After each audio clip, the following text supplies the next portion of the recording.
ورديتا أباينا في ما يكفنا نبينو سهل ورديتا سلام قلت مرحبا ينبغى قلت بحرر ولادها وقلت عمر منها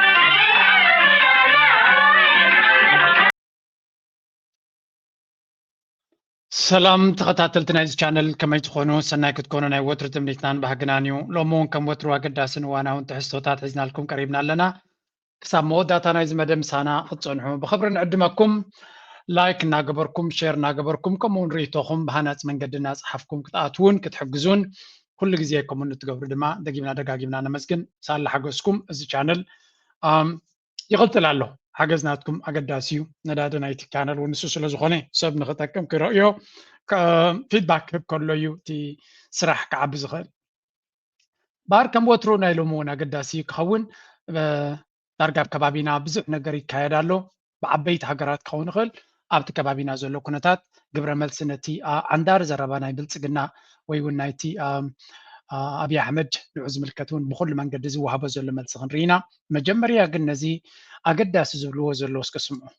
Breaking news coming out right now. U.S. Central Command says it has shot down an Iranian drone that was, quote, aggressively approaching a U.S. aircraft carrier, saying hours later, Iran's Islamic Revolutionary Guard harassed a U.S. merchant ship in the Strait of Hormuz. Today's escalation comes as the Trump administration continues its pressure campaign on Iran, positioning warships near the pivotal shipping route, warning it needs to strike a deal. Wanted to share this social media post from Fox News stating that a U.S. fighter jet shoots down unmanned Iranian drone that was approaching USS Abraham Lincoln in Arabian Sea. انتهينا نسمع زلنا عبزي أمونغو إسرائيل نو أمونغو أمريكان إيران زقبر زلو بقمت على دما أمريكا تتغكل الناسيلي أزي بزعوة هدراو عقمي أبتكبابك الرباس لزلا ምናልባት ኩናት ንምጅማር ኩሉ ግዜ ነገር ክደለ ከም ትኽእልን ምኽንያት ከተናድ ከም ትኽእልን ከም ርዱእ ጌርና ክንወስዶ ንኽእል ስለዚ ሓደ ካብቲ ነገር ምድላይ ክኸውን ዝኽእል ሓንቲ ድሮን ናይ ኢራን ናብታ ነፈርቲ ፅዒና ሓንቲ ካብተን ዓበይቲ መራኽቢ ናይ ኣሜሪካ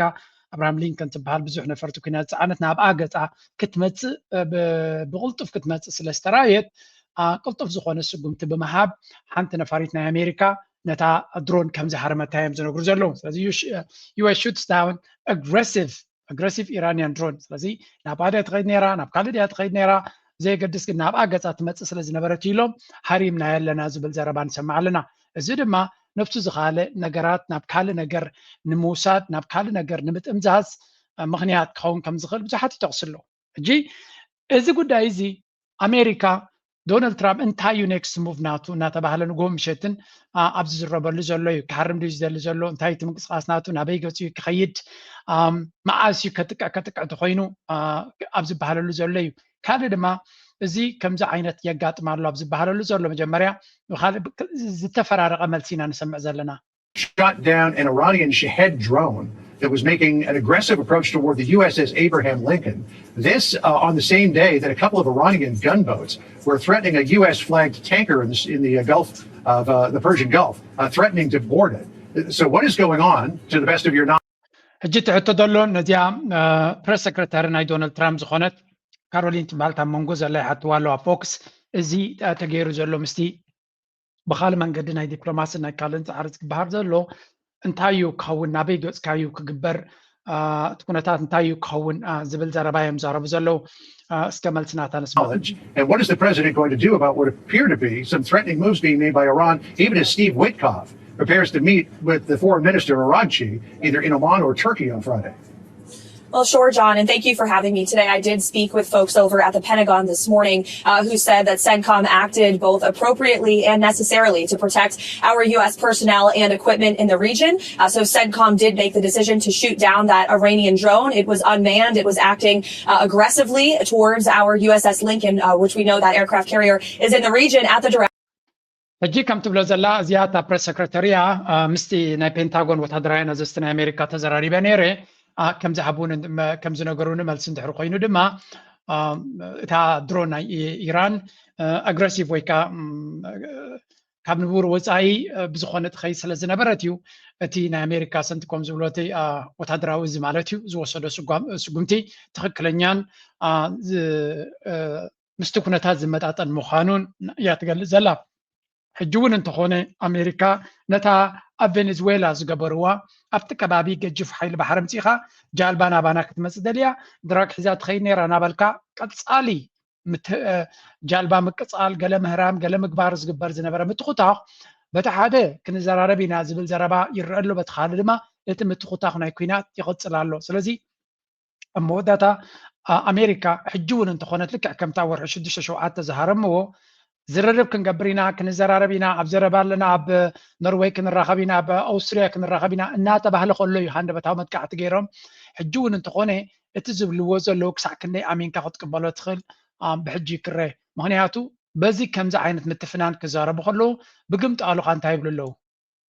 The United States and Iran are expected to take place this Friday in Oman, according to sources. Earlier, President Donald Trump confirmed that diplomatic efforts are continuing. Speaking to media in the Oval Office, Trump said he thinks Iran wants to avoid further U.S. airstrikes. They are negotiating. They'd like to do something, and we'll see if something is going to be done. They had a chance to do something a while ago, and it didn't work out, and we did Midnight Hammer. I don't think they want that happening again, but they would like to negotiate. We are negotiating with them right now, yes. ሕጂ እንታይ ዝብል ዘሎ ዶናልድ ትራምፕ ከም ትሪእዎ ዘለኹም ኢራን ምሳና ክዘራረቡ ይደልዩ ኣለዉ ቅድሚ ሕጂ ከምኡ ዓይነት ዕድል ንክዘራረቡ ዕድል ተዋሂብዎም ብግቡእ ስለ ዘይተጠቀሙሉ እቲ ዘጋጠመ እቲ ሚድናይት ሃመር ዝብልዎ ነቲ ኒኩለራዊ ቦታታት ናይ ኣሜሪካ ናይ ኢራን ብኣማኢት ነፈርቲ መፂኦም ለይቲ ማለት እዩ ከቢድ መጥቃዕቲ ዘካየድዎ ሕጂ ድማ ከምኡ ንኸየጋጥም እዩ ስጋኣትናትና ስለዚ ክንዘራረብ ወዲና ኣለና ዝርርብ ድማ ኣብ ዑማን ክካየድ ምዃኑ እዩ ዝንገር ዘሎ ስለዚ ከም ንሪኦ ዘለና ክንዘራረብ ኢና ይብሉ ኣለዉ በቲ ሓደ ድማ ናይ ኩናት ምትኹታኽ ወይ እውን ድሮ ኣብ ዝሓለፈ ክልተ ንፁራ ዘይኮኑ መጥቃዕትታት ኣብ ውሽጢ ኢራን ኣጋጢሞም ንብል ኣለና ሕጂ ድሮን ተሃሪማ ንብል ኣለና እቲ ኩነታት ንሪኦ ዘለና ምናልባት ፀቕጢ ንምፍጣር ንኢራን ዝያዳ ክትዘራረብ ንክትደልድ እዩ እንታይ ከም ንሪኦ ዘለና ግን በብዙሓት ሃይልታት ክትጥንቃቕ ከም ዘሎ ኣሜሪካ ይነግሩ ኣለዉ እዮም ግን ኣሜሪካ ምን የስማዓ እዩ Let's bring in Ali Hashem in Tehran for us. We've heard what the Americans are saying. Ali, what are the Iranians saying about these talks, the venue, the format, and who's going to be attending them? Well, Folly, it's clear now from senior Iranian source that Iran and the United States are going to meet in Oman, in Muscat. This is the first confirmation coming from an Iranian source that this issue has been solved. Now, with respect to the format, ሕጂ በቲ ካልእ መንገዲ ድማ ክንርኢ ከለና እቶም ካልኦት ሃገራት ከምዚ ዝብልዎ ዘለዉ ኣብዚ ክራኸቡን እዮም ዝፍትኑ ዘለዉ እዮም ዝበሃል ዘሎ ኣብ ዑማን ዝተባህለ ከተማ ዑማን ሃገር ዑማን ዘይ ሸራዊት ንክልቲኦም ተራኸብ ዝነበረት ሃገር ንክራኸቡ ይሓስቡ ከም ዘለውን እቲ ሓደ ካብቶም ወከልቲ ናይ ኣሜሪካ ወይ እውን ናይ ዶናልድ ትራምፕ ፍሉይ ተዛታይ ናይ ዞባ እዚ ስቲቭ ቪትኮፍ ዝበሃል ዓርኩ ዶናልድ ትራምፕ ማለት እዩ ናብ እስራኤል ኣትዩ ምስ እስራኤል ይዘራረብ ከም ዘሎን ከምኡ ድማ ናይ ኢራን ሚኒስትር ጉዳያት ወፃኢ ናብ ዑማን ከይዲ ምስ ዑማን ይራኸብ ከም ዘሎ እዩ ዝረአ ዘሎ ስለዚ ኣብ መንጎ እቲ ሚኒስትር ጉዳያት ወፃኢ ናይ ኢራንን ናይ ኣሜሪካ ፍሉይ ተዛታይ ወይ እውን ኤንቮይ ስቲቭ ቪትኮፍን ርክብ ክካየድ ከም ዝኽእል እዩ ዝንገር ዘሎ እቲ ስቲቭ ቪትኮፍ ዝበሃል ንጉዳይ ናይ ራሻ ይኹን ንጉዳይ ናይ ቀዛ ከምኡ ነዚ ጉዳይ ናይ ኢራን ንሱ ዝያዳ ዝሕዞ ምክንያቱ ብዶናልድ ትራምፕ ዝእመን ሰብ ስለ ዝኾነ ኢና ንርኢ ዘለና ኣዝዩ ቅርበት ምስ እስራኤል ዘለዎ ምስ ምዃኑ ድማ ሕጂ እውን እንተኾነ ከቢድ እዩ ንኢራን ኣሚና ልባው ዲቓ ንክትሰርሕ ግን ኣማራፂታት ናታ እውን ፀቢብ ክኸውን ስለ ዝኽእል እዩ ምናልባት እዞም ክልተ ናታ መሻርክቲ ዝበሃሉ ዘለዉ ቻይናን ራሽያን እንታይ ክገብሩ ይኽእሉ እዩ ትሕቶ ብዙሕ ሰብ እኳ ድሕሪ እቲ ዝሓለፈ ዓመታት ዓብ ትፅቢት ክትገብረሉ ትኽእል ኩነታት ኣይኮነን ግን ክልትኤን ሃገራት የጠንቅቓ ከም ዘለዋን ከምቲ ኢራን ትብሎ ዘላ ናብ ካልእ ዞባዊ ኩናት ክኸይድ ይኽእል እዩ እዚ ኩናት ካብ ቁፅፅር ወፃኢ ክወፅእ ይኽእል እዩ ዝብልዎ ዘለዉ እዚአን ክልተ ሃገራት እውን እንትኾና ራሽያ ይኹን ቻይና እዚ ጉዳይ እዚ ልዑል ጥንቃቐ ከድልዮ ከም ዝግባእ ይዛረቡ ኣለዉ እዮም ግን ንዶናልድ ትራምፕ ክሳብ ሕጂ ብትኽክል ክእምኖ ዝኽእል መን እዩ ሓይሊ ክእምኖ ዝኽእል ሓይሊ ኣለዎም እዩ ግን ንዶናልድ ትራምፕ ከዓ ክፍትንዎ ኣይተረኣዩን ክሳብ ሕጂ ስለዚ ክፍትንዎ ስለ ዘይተኻሉ ዶናልድ ትራምፕ ዋላ እኳ ኣኽብሮት ኣብ ልዕሊኦም እንተለዎ ንዓታቶም ሰሚዑ ጠጠው ክብል ክንብል ኣይንኽእልና ምክንያቱ ካብኣቶም ንላዕሊ እስራኤል ጽልዋ ስለ ዘለዋ cautioning President Trump against any military move on Iran, saying such action would shatter global stability and drag the world toward confrontation. From Beijing to Moscow, the message is coordinated and blunt. The era of unilateral U.S. force must end. After high-level talks in Beijing between China's top diplomat Wang Yi and Russia's security chief Sergei Shoigu, both sides vowed to defend true multilateralism. China መቸም ከም ትሪእዎ ዘለኹም ዶናልድ ትራምፕ ክጥንቃቕ ከም ዘለዎን ኣሜሪካ ትገብሮ ዘላ ዓንዳሪ መጥቃዕትታት ከተቋርፅ ከም ዘለዋን እዮም ክነግሩ ዝፍትኑ ዘለዉ ግን ኣብ መወዳእታ እቲ ውሳኔ ኣብ ኢድ ዶናልድ ትራምፕ ክተርፍ ይኽእል እውን ክንብል ኣይንኽእል ኢና ምክንያቱ ብዓብዩ ኣብ ኢድ እስራኤል ዝወድቕ ውሳነ ስለ ዝኾነ እስራኤል እያ ነዚ ጉዳይ እዚ ንኢራን ክትወድቕ ትደልያ ዘላ ቀንዲ እስራኤል እያ ስለዚ ናይ እስራኤል ውሳኔ ድሌት እንታይ ክኸውን እዩ ንግዜ ክንገትፎ ኢና እንተቶም ክልተ ሃገራት ራሽያን ቻይናን ቀጻሊ ይራኸቡ ከም ዘለውን ቻይና ብፍላይ ንኣሜሪካ ኣብ ብዙሕ መዳያት እውን ቻሌንጅ ክገብራ ትፍትን ከም ዘላ እዩ ዝንገር ዘሎ ወላ እኳ ብቐስታ ቀስ ኢልካ ዝግበር ዘሎ እንተመሰለ ኣብ ዝሓለፈ ብቁጠባ ሕጂ እውን ብወታደራዊ ኩነታት ቻሌንጅ ክገብራ ትፍትን ከም ዘላን ቀጻሊ ሓድሽ ወታደራዊ ቴክኖሎጂ ተርኢ ከም ዘላን ተንፀባርቕ ከም ዘላን እዩ ዝንገር Back the curtain on a rare show of naval power near Taiwan. The state broadcaster CCTV has aired previously unseen footage of one of the People's Liberation Army Navy's most advanced warships confronting foreign aircraft using electronic warfare. The visuals focusing on the Yan'an, a Type 055 guided missile destroyer, among the most powerful ships in China's fleet, in fact. According to Chinese state media, this marks the first public disclosure of the ship deploying ካብዚ ንሪኦ ዘለና ካብ ግዜ ናብ ግዜ ቀጻሊ ቻይና ፍሉይ ዓይነት ወታደራዊ ሓይሊ ብፍላይ ኣብ ሓይሊ ባሕሪ ምስ ኣሜሪካ ክራኸባ ዝኽእል ግጥም እንተሎ ኮይኑ ኣብ ባሕሪ እዮም ክራኸቡ ዝኽእሉ ስለዚ ኣብዚ ኣሪና እዚ ኣብዚ ዓውዲ እዚ ሓያል ዝኾነ ብቅዓት ተንፀባርቕ ከም ዘላን እዚ ተንፀባርቆ ዘላ ቴክኖሎጂ ወታደራዊ ዓቕሚ ንኣሜሪካ ቀጻሊ ነርቨስ ገብራ ዘሎን ዘጨንቃ ዘሎ ነገር እንተሎ ንሱ እዩ ምክንያቱ እቲ ኩሉ ኣሜሪካ ብቕልጣፈ ትገብሮ ዘላ ነቲ ንቻይና ቅልፅም ናይ ቻይና ንምሕያል ክትገብሮ ቀጥታ ከተሓባበርዋ ዝኽእሉ ሃገራት ዝበለቶም ንዓታቶም እንተዳኺምና ንካልእ ዓለም ኣብ ጎንና ጌርና እንተስብፍቶት ተዘየለ በፍንጫ ንቻይና ንኽንቅርቅራ ዕድል ክህልወና ይኽእል እዩ ዝብል ሲሪየስ ዝኾነ ካልኩሌሽን እዩ ዘሎ ቻይና ድማ ነታ ገይም ፈሊጦማ ስለ ዘለዉ ሓሙሽተ ስጉምታ ቀዲምካ ከመይ ጌርካ ነቲ ኣሜሪካ ክትቅርቅሮም ትኽእል ነገር ናርኣዩ ከመይ ጌርካ ንዑ ቻለንጅ ትገብሮ ከመይ ጌርካ ካብ ቅርቀራ ናይ ኣሜሪካን ተፅዕኖታት ናይ ኣሜሪካን ትድሕን ብቁጠባ ብወታደራዊ ዓቕሚ ብቴክኖሎጂ ብኩሉ ደረጃ ንኣሜሪካ ኣብ መወዳእታ ግን ክትብድሃ እንድሕሪ ኮንካ ምስኣ ዝወዳደር እንተተኻኢሉ ካብኣ ንላዕሊ ቴክኖሎጂ ክህልወካ ክኽእል ኣሎ ወታደራዊ ቅልፅም ክህልወካ ኣለዎ እንተዘየለ ኣሜሪካ ክትቆራርፀካን ክትበታትኸካን ዘፀግማ ሃገር ኣይኮነትን እዚ ንሪኦ ዘለና ቅድም ቻይና ብቴክኖሎጂ ዳርጋ ከምዚ ብሻትሻይ ሻብዓይ ማርሻ ትኸይድ ዘላ ትመስል ኣሜሪካ ኻ ብወታደራዊ መንገዲ ንቻይና ንምሕፃር ኩሉ ዓይነት ብእገዳ ድዩ ብታሪፍ ድዩ ብካልእ ብኩሉ መንገዲ ክትእግዳ ትፍትን ኣላ ሓንቲ ካብቲ ቻይና ቀልጢፋ ክትገብራ ዘለዋ ማዕረቲ ወታደራዊ ስጉምቲ ኣብ ናይ ንግዲ ከምኡ ድማ ኣብቲ ፋይናንሳዊ ኢንፍራስትራክቸር ክኸውን ዘለዎ ምክንያቱ ሃገራት ምስ ቻይና ክነግዳ ክመርፃ እንድሕር ኮይነን ኣማራፂ ክትፈጥረለን ኣለዋ Brazil already have an agreement to enable trade settlements in domestic currencies. That includes the trading in the red-hot commodity soybean, which has been making headlines recently. The agreement allows for payments in Chinese yuan and Brazilian real. The system aims ከም ንሪኦ ዘለና again ቻይና ምስተን ሃገራት ብሪክስ ከምኡ ድማ ምስተን ቀንዲ መሻርክቲ ናይ ንግዲ ሃገራት ዝኾና ቅልጡፍ ዝኾነ ናይ ፔይመንት ሲስተም ነቲ ስዊፍት ዝበሃል ብኣሜሪካ ትቋፀሮ ናይ ንግዲ መሰጋገሪ ናይ ባንኪንግ ሲስተም ወይ እውን ትሕተ ቅርፂ ኢንፍራስትራክቸር ንዕኡ ክትክእ ዝኽእል ካልእ ፔይመንት ሲስተም ኣቀላጢፋ ከተተኣታቱ ኣለዋ ሃገራት ድማ ክለምድኦን ክጥቀማሉን ክኽእላ ኣለወን ምክንያቱ ኣሜሪካ ብትኸዶ ዘላ ቅልጣፈ ክንሪኦ ከለና ንቻይና ከይሰጎመትካላ ወይ እውን እዚ ሕጂ በፂሓቶ ዘላ ደረጃ ንውሕዳት ዓመታት እየን ተሪፈናና ዘለዋ እንተዘየለ ንቻይና ክንቋፀራ ክንክእል ኣይኮንናን ዝመስል ነተን ምስ ቻይና ቅርበት ዘለዎን ሃገራት ኣብነት ትገብረና ኣላ እዚ ድማ እንታይ እዩ እተን ቀንዲ ምስ ቻይና ዝቐርባ ዘለዋ ከም ቬኔዙዌላ ኢራን ኣብነት ጌርካ ብሕማቕ ተጥፊካ እየን ካልኦት ሃገራት ሰንቢደን ካብ ቻይና ክእለየን ናይ ኣፍሪካ ፖሊሲ ናይ ኣሜሪካ ለንቀነ ድማ ወፂሎ ብዛዕባ ኣፍሪካ ፖሊሲ የብሎምን ቀንዲ ፖሊሲ ናቶም ኮይኑ ዘሎ ከመይ ጌርካ ንሃገራት ምስ ቻይና ዘለወን ነገር ከጉድላ ከም ዘለወን ከነሰንብደን ክንክል ኣለና እዩ ስለዚ ምስ ቻይና ዝወዳደር ናይ ንግዲ ፖሊሲ የብልናን ምስ ቻይና ዝወዳደር ናይ ትሕቲ ቅርፂ ፖሊሲ ክህልወና ይክልኒ ድሌት እውን የብልናን ጥራይ እንታይ ክንገብር ኣለና ሃገራት ከነሰንብዶም ኣለና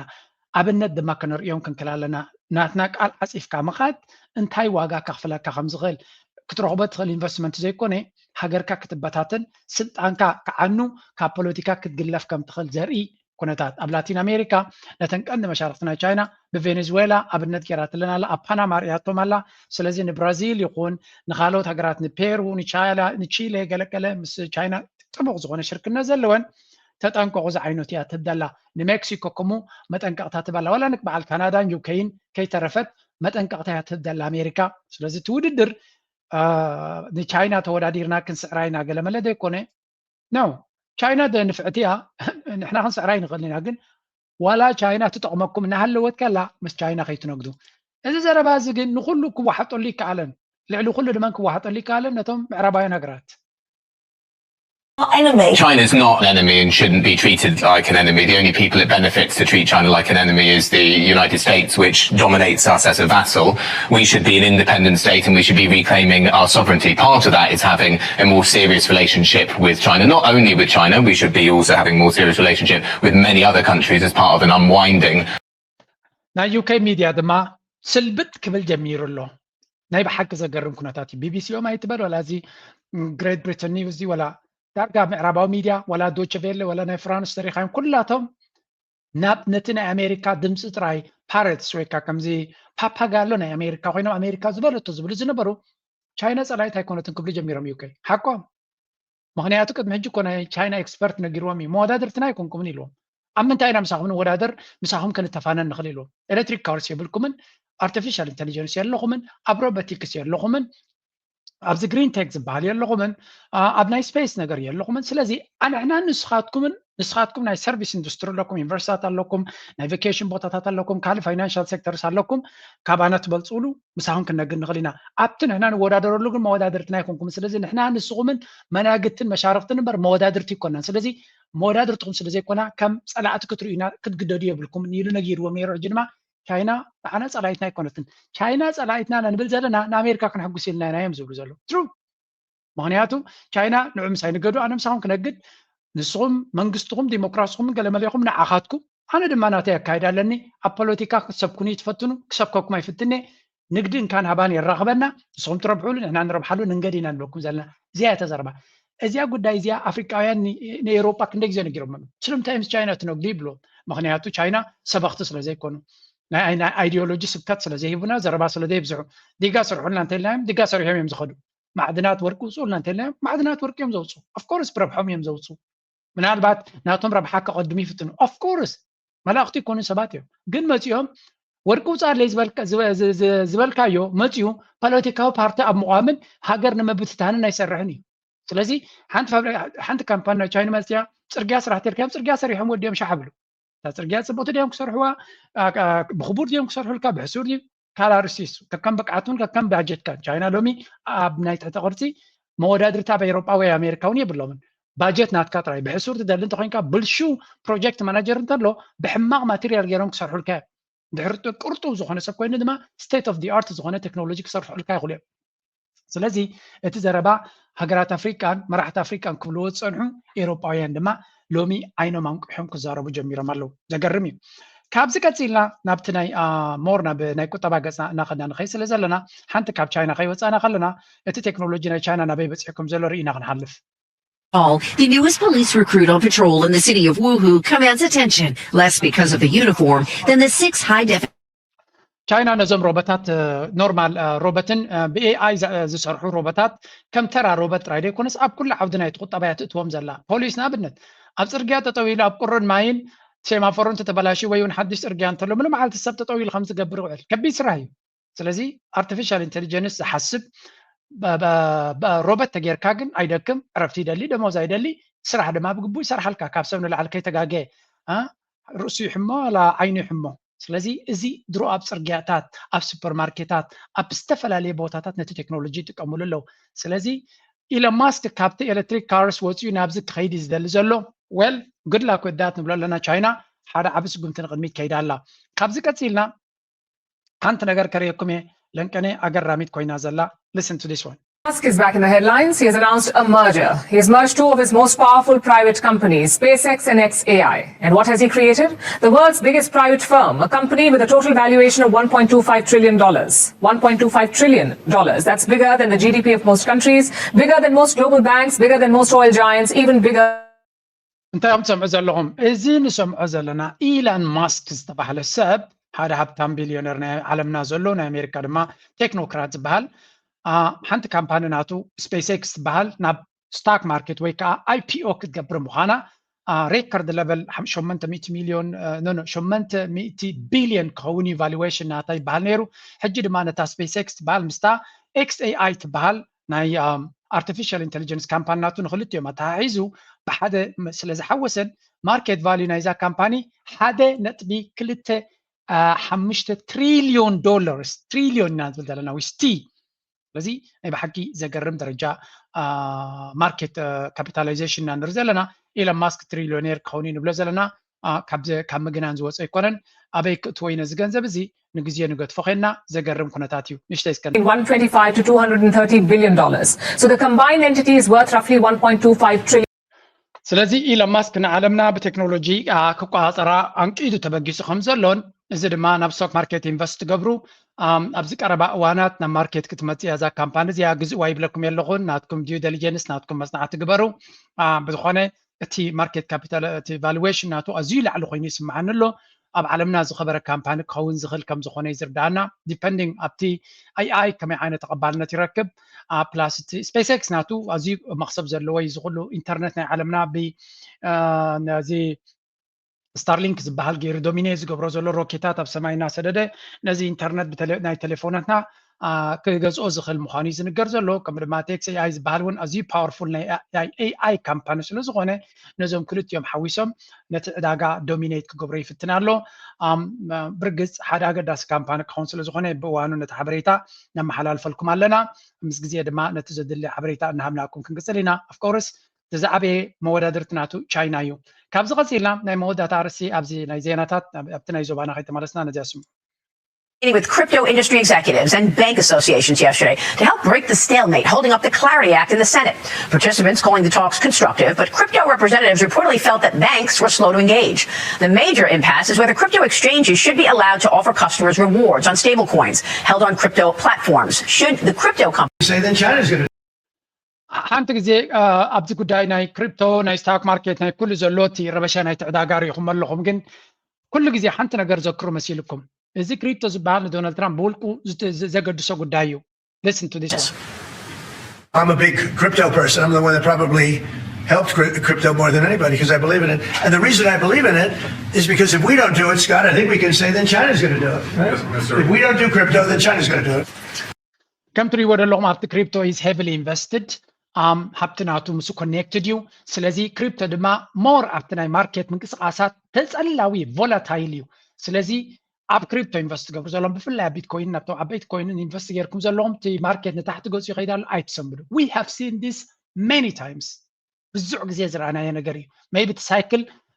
ንግዚኡ ወዲዱ ክህሉ ይኽእል እዩ ኣነ በዛ ነፍሰይ ከም ዝበልኩኹም ንዝቕፅል 5 ዓመት ዝቕፅል 10 ዓመት እንታይ ይኸውን ኢልካ ጥራይካ ክትሓስብ ዘለካ ዝቕፅል 3 ዓመት ፅቡቅ ክኸውን ምዃኑ ነዚ ቅድሚኹም ዘሎ ድዑር ረይዎ ኣብ ቀዳመይቲ ዓመቱ ጥራይ መዓት ሓብቲ ካብታ ስልጣን ሒዝዋ ዘሎ ገይሩ ኣሎ ዝመፅእ 3 ዓመት ድማ ነቲ ፌደራል ሪዘርቭ ዝበሃል ቼርማን ናቱ ክቕይሮ ይደሊ ኣሎ ንዑ ቀይሩ ድማ ንሱ ዝበሎ ጥራይ ዝገብር ክገብር እዩ ሽዑ ነትምቲ እዩ ኢንትረስት ሬት ቁረፆ ክብሎ እዩ ገንዘብ ብዙሕ ሊኩዊዲቲ ናብቲ ዕዳጋ ከምፅ እዩ እቲ ገንዘብ ድማ ናብ ስታክ ማርኬት ናብ ክሪፕቶን ይፍለው ክገብር ማርኬት ዋላ ንኣሜሪካ ኣብ ነዊሕ ግዜ ካስያ ዝኽእል ክኸውን ኣብ ሓፂር ግዜ ግን እቲ ማርኬት ንላዕሊ ክኸይድ ትኽእሎ ኣሎ ስለዚ እዚ ሰብ እዚ ንዓኻ ወይ ንዓይ ወይ ነቲ ይኩን ንነፍሱ ንስድሩን ሃብቲ ስለ ዘይገድሶ ነቲ ፖሊሲ ክቕይሮ እዩ ኣይትሰንብዱ ዓቕሊ ጌርኩም ከይዱ ዓቕሊ ዝገበሩ ጥራዮም ኣብ ዕዳጋ ዝዕወቱ ናይ ግዜኡ ዓወትን ክሳራ እንደይኮነ ቢትኮይን እንተለካ ከሲርካ ኣለኻ ዋጋ ናቱ ጎዲሉ ኣሎ እታ ቢትኮይን ዘላትካ ግን ሓንቲ ቢትኮይን ተላትካ ሓንቲ ቢትኮይን ኣላትካ ዋጋ ናታ ወለቕ ዘለቕ ብላ ኣሎ اسخا بيتكوين كم زلك ترى إيمان بيتكوين كحس كايغي اتكاشا بيتكايز أبي بانك خازلو نسي كجنا كازلو معال تاوي فاليناتنا ولا لزغي زلهم بر أسات سحيس كايم زلها نجزيون تقولي لهم أسات لك تقم زلو نجار لك زيادة رايك بلوكم يدلي توم ساي أبزي تسم حبريتا كل جزء أبديت كبكمي stay there أي تسم بروك بلوكم يدلي حجي كاب ناي معكلاي مبراق قالوا ناب قرن أفريقيان ناي زوبك أي بحرن كلماتينا let's go in Tigray at the moment following that drone strike over the weekend. The TPLF, the regional government there, accusing the national army of carrying out that attack. The army has not said anything yet, but there's a lot of fear. Some people are leaving some of the areas fearing more attacks. We have heard from Prime Minister Abiy Ahmed. مچم اتي معرابا ميديا كمتي ابي احمد زدليو دي كوني كوينات ناي تግራይ ኩነታት ፖለቲካው ቀውሲ ናይ ትግራይ እናገደደ እናተዘርበሊ ዝመጽእ ዘሎ ንሱ ነታ ናይ ትግራይ ንህወሓት ኣሰንቢደ ንህዝቢ ትግራይ እውን ኣሰንቢደ ስለዚ ናብ ናይ ጣውላ ናብ ካለን ኣማራጭ ክመጽእ ይኽእሉ እዮም ማሕበረሰብ ዓለም ድማ ነታ ጉዳይ ትያከይ ሰምዓ በቲ ናይ መራሕቲ ናይ ሶማልን ጅቡትን ዝገበርኮ ድራማ ብውጥራይ ክዛረቡለ እዮም ስለዚ ነታ ጉዳይ ኣልየ ያለኹ ተመሊሰ ድማ ኣከንዲ እቲ ኩነታት ናይ ኣብ ኩናት ናይ ትግራይ እንተጋጢሙት ድሮናት ነመን ሃሪመን ኢሎም ዝዛረቡ ድማ ብጉዳይ ናይ ኤርትራ እቲ ህልቂት ኣብ ትግራይ ዝተጋጠመ ቅድሚ ሕጂ ኤርትራ ፈፂማተ የለን ተሸይጠዮ ሓድሽ ኣጀንዳ ኮይኑ ንኩሉ ከዛርበለ ይኽእል ዝብል ፀቢብ ኣተሓሳስባ ናይ ብልፅግና ናይ አብይ ኣሕመድን ኢና ንርኢ ዘለና እንተኾነ ከምቲ ንሱ ዝደልዮ ዘይኮነ እቲ ኩነታት እስከዳሃን ቁርብትለይ ወላት ቢቢሲ ዝብሎ ዘሎ እስከነስማዮ ብትግርኛ ነቲ ዝበሎ ገይሮም ኣውፅኦሞ ዘለው ምስ መጻና ግን ኣይድልን ይትረፈና ኢልና ንሓሙሽተ ዓመት ገለ ሰባት ኣብ መንጎ ኢትዮጵያን ኤርትራን ዘሎ ፀገም መንግስቲ ኢትዮጵያ ጉዳይ ቀይሕ ባህሪ ስለ ዘለዓለ ዝመፀ እዩ ዝመስሎም እዚ ግን ጌጋ እዩ ኤርትራ ካብ እትፍጠራት ሒዙ ኣብ መንጎ መንግስታት ኤርትራን ኢትዮጵያን ፀገም ነይሩ እዩ ንሕና ናብ ስልጣን ምስ መጻና ግን ኣይድልን ይትረፈና ኢልና ንሓሙሽተ ዓመት ለሚንና ኢና እቲ ቅድሕንቲ ከምቲ ብዙሓት ሰባት ዝሓስብዎ ብጉዳይ ቀይሕ ባህሪ ዝጀመረ ይኮነን ኣብ ትግራይ ውግእ ምስ ተጀመረ ኣብ ቀዳማይ ዙርያ ውግእ ንሽረ ሓራ ምስ ኣውፃና ሰራዊት ኤርትራ ብድሕሪት ተኸቲሉ ኣትዩ ገዛውትን ደርብታትን ገለ ውልቀ ሰባት ከፍርስ ጀሚሩ ሽዑ ቅድሕንቲ ተጀሚሩ ግን ኣይተዛረብናሉን ካስለቀቅን በኋላ የኤርትራ ጦር ከኋላ ኋላ ተከትሎ ሽሬ ገብቶ የአንዳንድ ሰዎች ግለሰቦች ቤት ማፍረስ ፎቅ ማፍረስ ሲጀምር ጸብ ተጀምሯል አልተናገርንም እንጂ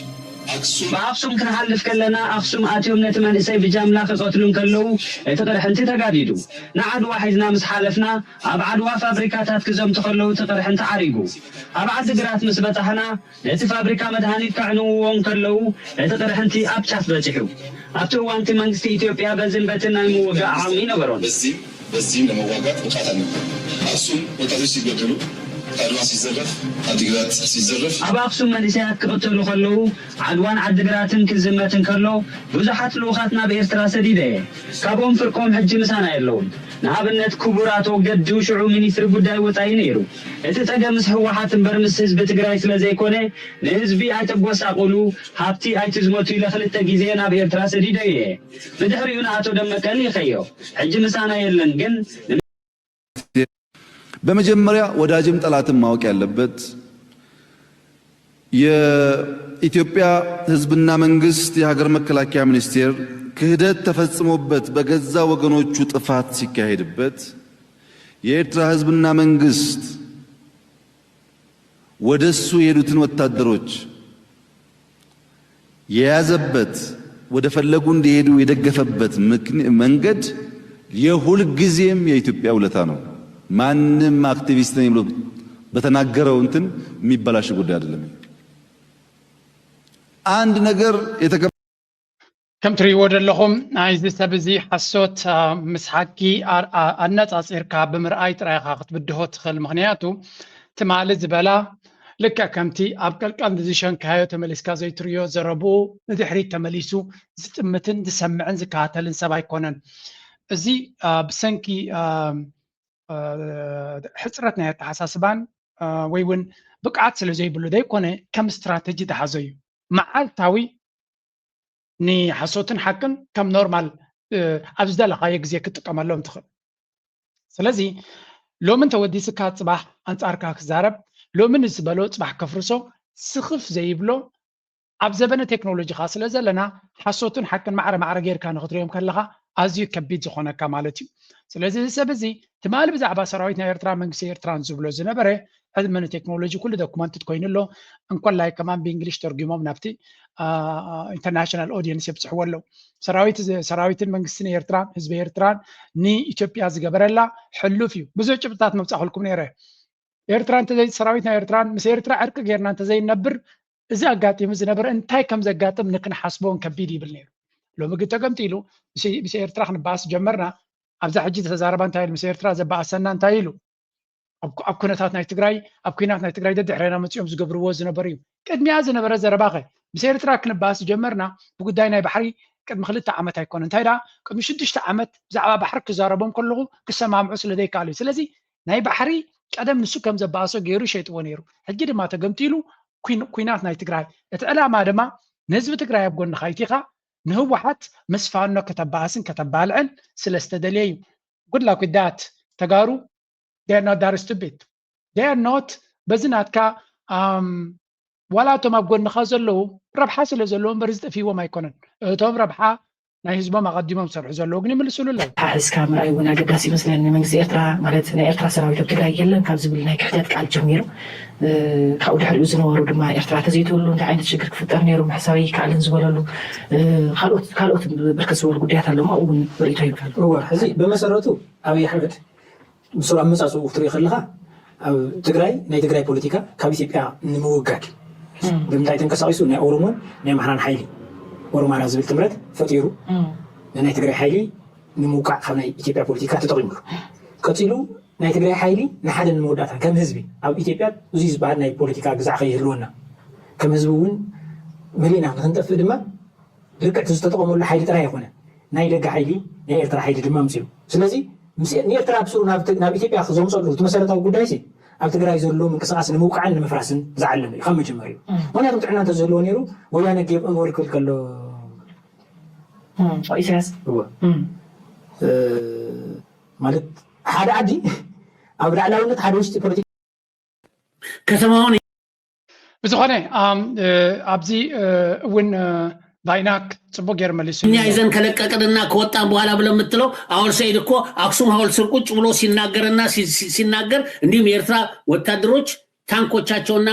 መድፎቻቸውን ጭነው ከመቀሌም ከአክሱምም ከሌላም ከተማ ላይ ሲወጡ የት ነበር ያው ሁሉ ቪዲዮ ሲወጣ ትግራይን አታስተዳድርም ነበር ወይስ አቅም ስላልነበረ ነው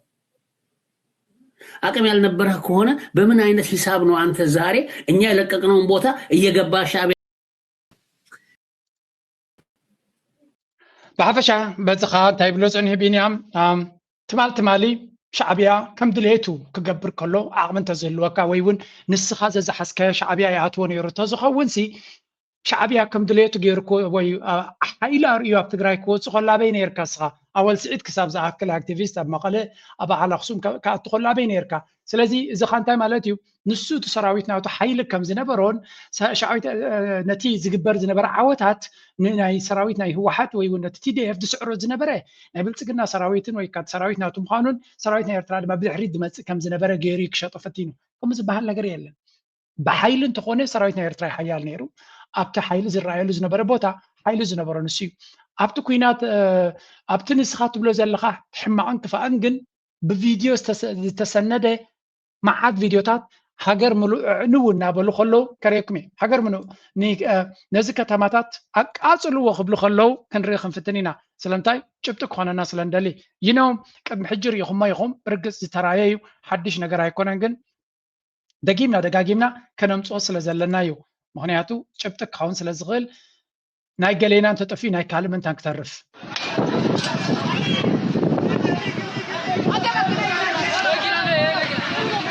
እዞም ሰራዊት ትሪእዎም ዘለኹም ናይ ሃገር እዮም እስከ ድገሞ ናይ ብልፅግና ናይ ሰራዊት ናይ ኢትዮጵያ እዩ እዚ ኦኬ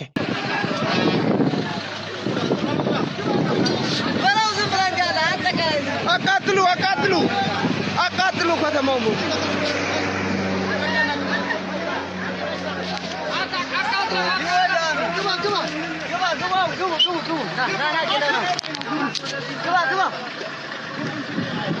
زعجتي زقالة فيديو دقرب لكم زلخو سبات قتيلهم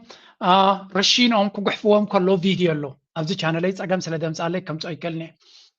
انتي مالتيو نتي زبحال زلو قفعي زفصمو بعلاتهم يوم ببزح منقد ما دوكومنت ديزي سلازي دوكومنت افتر دوكومنت زريو ነገር እንተሎ ነቲ ኩሉ ግፍዒ ኣብ ትግራይ ዘጋጠመ ዝገበሩ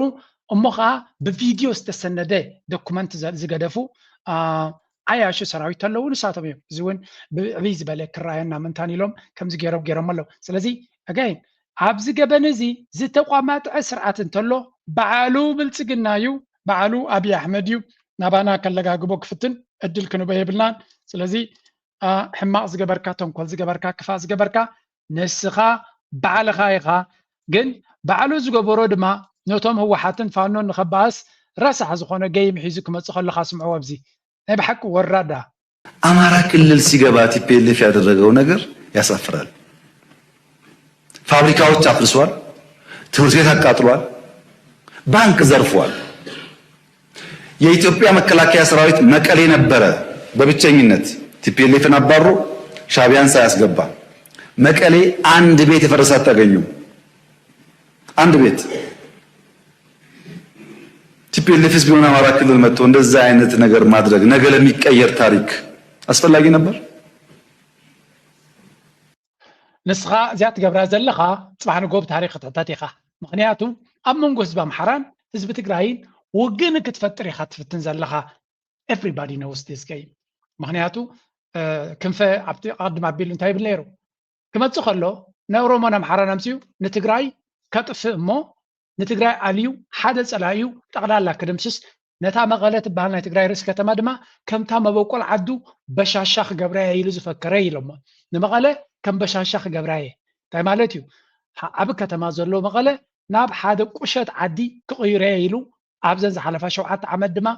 ቀሊል ስራሕ ኣይሰርሐን ትግራይ ዝበሃል ትፅልዋ ዝነበሮ ዓቕሚ ዝነበሮ ቁጠባ ይኹን ብፖለቲካ ይኹን ብትምህርቲ ይኹን ብካልእ ኩሉ እናዳኸሙ ህዝቢ መንእሰይ ትግራይ ህዝቢ ትግራይ ኣብቲ ግዜ ኩናት ጥራይ 3 ዓመት ቤት ትምህርቲ ይከደን ስለዚ ናይ 3 ዓመት ትሕተ ቅርፂ ይኹን ካልእ ኩሉ እንድሕሪት መሊስዎ 3 ዓመት ቆልዑ ናይ ትግራይ ክመሃሩ ዘይገበረ መንግስቲ ኤርትራ ይኩን ሕክምና 3 ዓመት ክዕፆ ባንክታት 3 ዓመት ክዕፆ ትሕተ ቅርፂ ዝበሃል ከይህነፅ ዝኸልከለ ሻዕብያ ኣይኮነን ነዚ ኩሉ ዝገበረ ንሱ እዩ እታ ጀኖሳይድ ትብል ቃል ጥራይ ዝወስድዋ ድማ እታ ኦም ኮነ ኤርትራ ክትተሓሓዘላ ትኽእልሳ ስለ ዝኾነት እምበር ዎር ክራይምስ ክራይም ኣገንስት ሂውማኒቲ ኩሉ ዓይነት ካልእ ገበናት ናይ ኩናት ዝፈፀመ ባዕሉ እዚ ሰብ እዚ ሕሉፍ ሓሊፍዎ ድማ ህወሓት ነቲ ሰራዊት ናይ ትግራይ እዩ ፈላሊና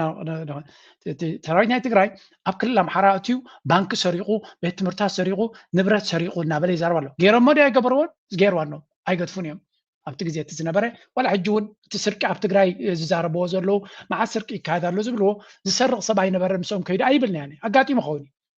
ኣሚን እቲ ናይ ስርቂ ካልቸር ሲ ኩሎም ባዕሎም ይዛረብዎ እዮም ካብ ዓይኒ ቦ ከብሉ ዝኽእሉ ሰረቕቲ ከም ዘለዎም ይፈልጡ እዮም ስለዚ እቲ ኩነታት ኣይጋጠመን ማለት ኣይኮነን ግን ኤግዛክትሊ ሕጂ ዝብላ ዘሎ ከመይ ዝበለ መጥቃዕቲ ኣብ መንጎቲ ናይ ትግራይ ዝቃለስ ዘሎ ናይ ትግራይ ሓይልን ናይ ኣምሓራ ሓይልን ባእሲ ክፈጥር እዩ ዝደሊ ዘሎ እዚኣ እታ ትምኒት ናቱ ብከምዚኣ ጥራይ ኣብ ስልጣን ክቐፅል ዝኽእል በበይኖም ኣይክእሎምን እዩ ክገርመኩም ግን እቲ መንእሰይ ፅቡቅ ገይሩ ተረዲእዎ ኣሎ እቶም መንእሰያት ናይ ኣምሓራ ይኹን ናይ ካልእ ኩሎም ከምዛ ከዲ ኢዶም ኣንቢቦም ኣለዉ ነፍሲ ወከፍ ምንቅስቃስ ናቱ ናይ ኣብ ፀገም ድማ እዩ ባይ ዘ ወይ ገዱ አንደርቃቸው እውን መልሱልኝ ዝበሃል ዘሎ ክርኤ ናት መልሲ ምንድን ነው በዋነኛነት ዛሬ ሊል የፈለገው ኦነግ ፋኖ ወያኔ ሻዕቢያ እንዳይተባበሩ አንዳቸው በሌላቸው ላይ አለ ይተባበራል ከትግራይ ሆነ ትናንትና እንደዚህ ጨፍጭፎ ምናምን አድርጎ እኛ እኮ ነን ያዳን በዚህ ሁሉ ውስጥስ ራሱን አዳኝ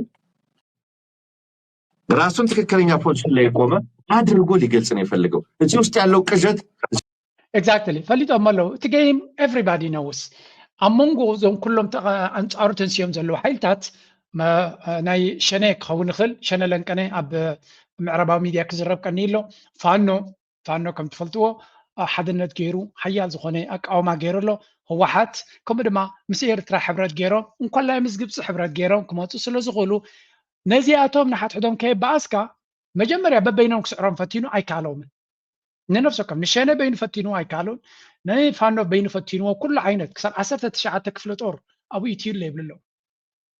መዓት ክፍለ ጦር ወላ ብርጌዳት አይደለም መዓት ሰራዊት ኢትዩ ደላብ ክልል ኣምሓራ ኣይሰለጠን ንበይኑ እቲ ፌደራል ዝበሃል ድሮናቱን ጀታቱን ገለ ገይሩ ነታ ብኣምሓራ ዘሎ ናይ ፋኖ ሓይሊ ከፍርሶ ይከኣለ ብግምጣል ፋኖ ናሓየለ መፅዩ ሓደ ግንባር ድማ ቆይምሎ ህወሓት ድማ ከም ትሪእዎ ዘለኹም ነቲ ኩነታት ተጠቂሙሎ ኣብ ክልል ሶማል ናይ ሶማል ፓርቲታት ብሓደ ኮይኖም መሰረሰ ውሳኔ እዩ ጉዕዞና ይብልሎ ስለዚ ምስ ኤርትራ ተሓቢሮም እንታይ ክፈጥሩ ከም ዝኽእሉ ተረዲዎ ኣሎ እቲ ፓርላማ ናቱ ድማ ዋላ ሽማዊ ይኹን ከበድቲ ሕቶታት ሓይቶም እዮም 2018 ዓመተ ምህረት የኢኮኖሚ እድገት አፈጻጸሙ የላቀ እንደሆነና 10.2 በመቶ እድገት እንደሚጠበቅ በተላከልን ሪፖርት ተገልጿል። በርካታ አፈጻጸሞችም እዛ ውስጥ ተጠቅሰዋል። በሌላ በኩል የኢኮኖሚና ልማት ጥናት ምሁራን የኢትዮጵያ ኢኮኖሚ ከፍተኛ ፈተናዎች የተደቀነበት እንደሆነ ያብራራሉ። እንደ ማሳያም በአገሪቷ ያለው በጣም ከፍተኛ የዋጋ ንረት፣ በጣም ከፍተኛ የውጭ ዕዳ፣ ስር የሰደደ የውጭ ምንዛሬ እጥረት፣ በጣም ከፍተኛ የወጣቶች ስራ አጥነትና በእጅጉ ዝናብ ላይ ጥገኛ የሆነ ግብርና ይጠቀሳሉ። ብሓፈሻ አብይ አሕመድ ክትዛረብ ከለካ ቁጠባ ናይ ኢትዮጵያ ንሰማይ ገፁ ዝበርር ዘሎ ብሓምሻይ ማርሻ ትኸይ ዘላ መኪና ኣብ ሰጣሕ ጉልጎል ከም ዝኾነ ገይሩ እዩ ዝዛረብ ብሓቂ ሚራክል ኢኮኖሚ ከም ዘለዎ ተራ ህዝቢ ግን ማለት ፍሉይ ትምህርቲ ዘለዎ ዘይኮነስ ተራ ህዝቢ ኮመን ሰንስ ገይሩ ኣብቲ መዓልታዊ ሂወቱ ዝርዮ ዘሎ ናይ ሓደ ሰሙን ዘይኮነስ ንዓመታት ዝርዮ ዘሎ እናብሮናቱ ካብ መዓልቲ ናብ መዓልቲ እናከበደ ይኸይድ ከም ዘሎን ኩሉ እቲ ዘሎ ኩነታት ድማ ኣዝዩ ከቢድ ከም ዝኾነን ሽቕለት ኣልቦነት ጥር ዝደይቡ ከም ዘሎን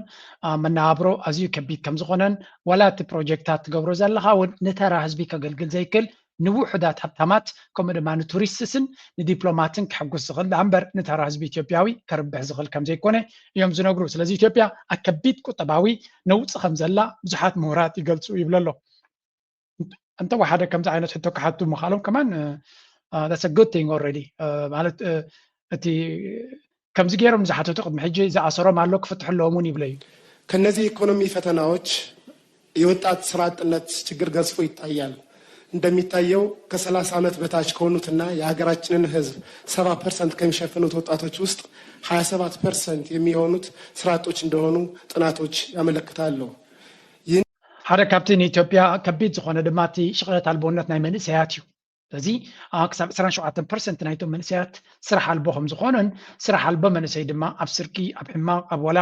ብካልእ ግምጣል እውን ተሪኸ ኣብዚ ኩሉ ብረት ኣልዒሎም ዝቃለስዎ ዘለው ስራሕ ኣልቦ ዝኾኑ ሰባት ናብ ከምኡ ናይ ምኻድ ተኽእሎ እውን ዝለዓለ እዩ ዝበሃል ስለምንታይ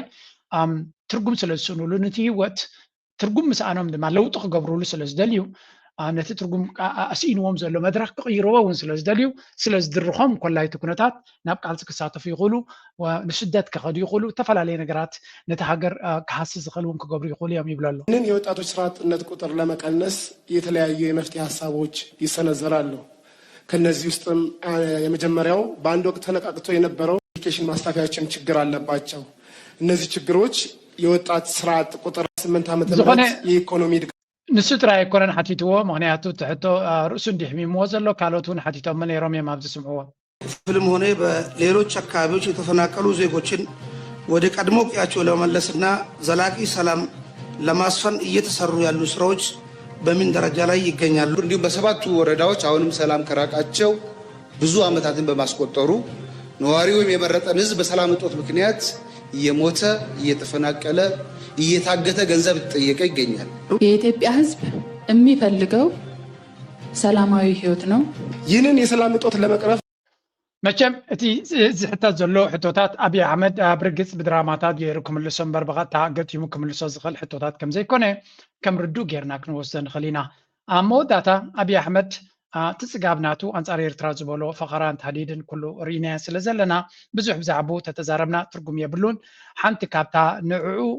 ኣብዚያ ዘረባ እዚያ በዓሉ ተሸኪልዋ ዘሎ ጉዳይ እንተላ ግን እዚያ ካለ አንድ ብር እርዳታ ካለ አንድ ብር ብድር ያሳካ መንግስትና ህዝብ ፕሮጀክት አይሰራም ሊባልም አይችልም። ግፍ ነው። Ethiopia, it's one of the largest dams in the world, the largest dam in Africa, but it's one of the largest dams anywhere in the world. It was financed by the United States. በህዳሴ ላይ አንድም ስለዚ ከም ትሪእዎ ዘለኹም እዚ ሰብ እዚ ብህዳሴ በቲ ግድብ ናይ ህዳሴ 5 ሳንቲም ኣየጥፋእናን ወይ እውን 5 ቅርሺ ኣየጥፋእናን ሓንቲ ቅርሺ እውን እንተኾነ ሓገዝ ኣይወሰድና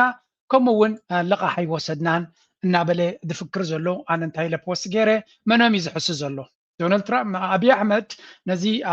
ኣከራኻሪ ዝኾነ ዲጋ ንምህናፅ ብዘይ ዝኾነ ይኹን ሓገዝ ይኹን ለቃሕ ካብ ካልእ ከይወሰድና ብውሽጣዊ ዓቕምና ስራሕናዮ እዩ እናበለ ፈኪሩ ዶናልድ ትራምፕ ድማ ብተደጋጋሚ ሓንቲ ግዜ ዘይኮነ ብተደጋጋሚ እዚ ዲጋ እዚ ብገንዘብ ብፋይናንሲንግ ናይ ኣሜሪካ ከም ዝተሰርሐ ይዛረብ ስለዚ መኖም እዩ ሓሳዊ ኣየፍረዱ ኢለ ኣለኹ ከም መዘኻኸሪ ግን ኣብይ ኣሕመድ ባዕሉ ክዛረብ ከሎ ብዛዕባ ኢትዮጵያ ኣብ ካልእ ግዜ ኢትዮጵያ ለማኒት ሃገር ምዃናን ኣብ ዝኸደቶ እናለመነት ኣብ ዝኾነ መድረኽ እናለመነት ትነብር ሃገር ምዃና ድማ ገሊፁ ነይሩ ኢለ ፅሒፈ ኣለኹ ኣብኡ ዘሎ ኮሜንት ናይ ቁጥዐ ናይ ኢትዮጵያውያን ካሊእ ስለምንታይ ተቆጢዖም ድሕሪ ኢልኩም ድማ ዶናልድ ትራምፕ እዛ ዘረባ እዚኣ ክትበፅሓ እያ ነውን ፈሊጠ ገይራ ግብፃውያን ድማ ካብዛ ናተይ ዘይኮነ ነታ ክፋልትያ ወሲዶም ላል የብልዋ ኣለዉ ላዕልን ታሕትን የብልዋ ኣለዉ ስለዚ እዛ ዘረባ እዚኣ ናብ ዶናልድ ትራምፕ ከም ትበፅሕ ክገብሩ እዮም ግብፂ ኣነ እውን ብግደይ ግብፃውያን ሃየ ተንስኡ ንማለት የገይረያ ኩሉ ግዜ ነዚኣቶም ከተተሓሕዞም ድሕሪ ክኢልካ እውን ነቲ ቃልስናትና የፋኹሰልና እዩ ስለምንታይ ዕላማ ናቶም ንሳቶም ንዓና ከዳኹም እዮም ዝፅዕሩ ዘለው ኩሉ ዝገብርዎ ዘለው ንኤርትራ ንምድኻም ስለዝኾነ ንሕና ድማ ንፀላኢና ቤናይ መንገዲ ነዳኽሞ ኩሉ ነገር ብቅልፅምና ብጉልበትና ተዋጊና ተሃራሪምና ጥራይ ዘይኮነ ታዳ ሓደ ግዜ ነቲ ፀላኢኻ ምስ ካልኦት ከም ዝበኣስ ምግባር እውን እቲ ባእሲ ድማ ንሕና ይኮና ንምስርቶ መሰረት ዘለዎ ባእሲ ስለዚ ኣክንዲ ኣንፃርና ንዝተዛረበ ጥራይ ንጥቀም እዛ ዘረባ እዚኣ ናብ ዓበ ገዛ ከብፅሕዋ ዝኽእሉ ናብ ፃዕዳ ገዛ ከብፅሕዋ ዝኽእሉ ኣካላት ስለ ዘለው ንዓታቶም ጥራይ ከተተሓሓዛ ኣነ ናተይ እስትራቴጂኮም እያ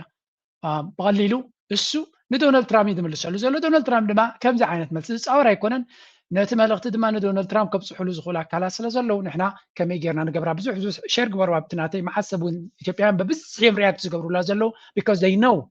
እዛ ጉዳይ እዚኣ ሓደጋ ክትፈጥረሎም ምዃና እዮም ዝነግሩ ዘለው ኣብ ካልእ ኣጋጣሚ እውን ኣብይ ኣሕመድ ባዕሉ 900 እቲ ናይ ኢትዮጵያ ብቦንዳ ዝገዛእኩሞ ድዩ ብገንዘብ ዝሃብኩሞ ድዩ ብከምዚ ዝገበርኩሞ ድዩ ኣብ ዲያስፖራ ዝሃብኩሞ ድዩ ኣብ ውሽጢ ዝሃብኩሞ 10% ጥራይ እዩ 9% መንግስቲ ኢትዮጵያ ገይርዎ ኢሉ 9% ካበይ ምፅኦ መንግስቲ ኢትዮጵያ እዚ ሜይቢ there is something unclear ኣብኡ ዝኾነ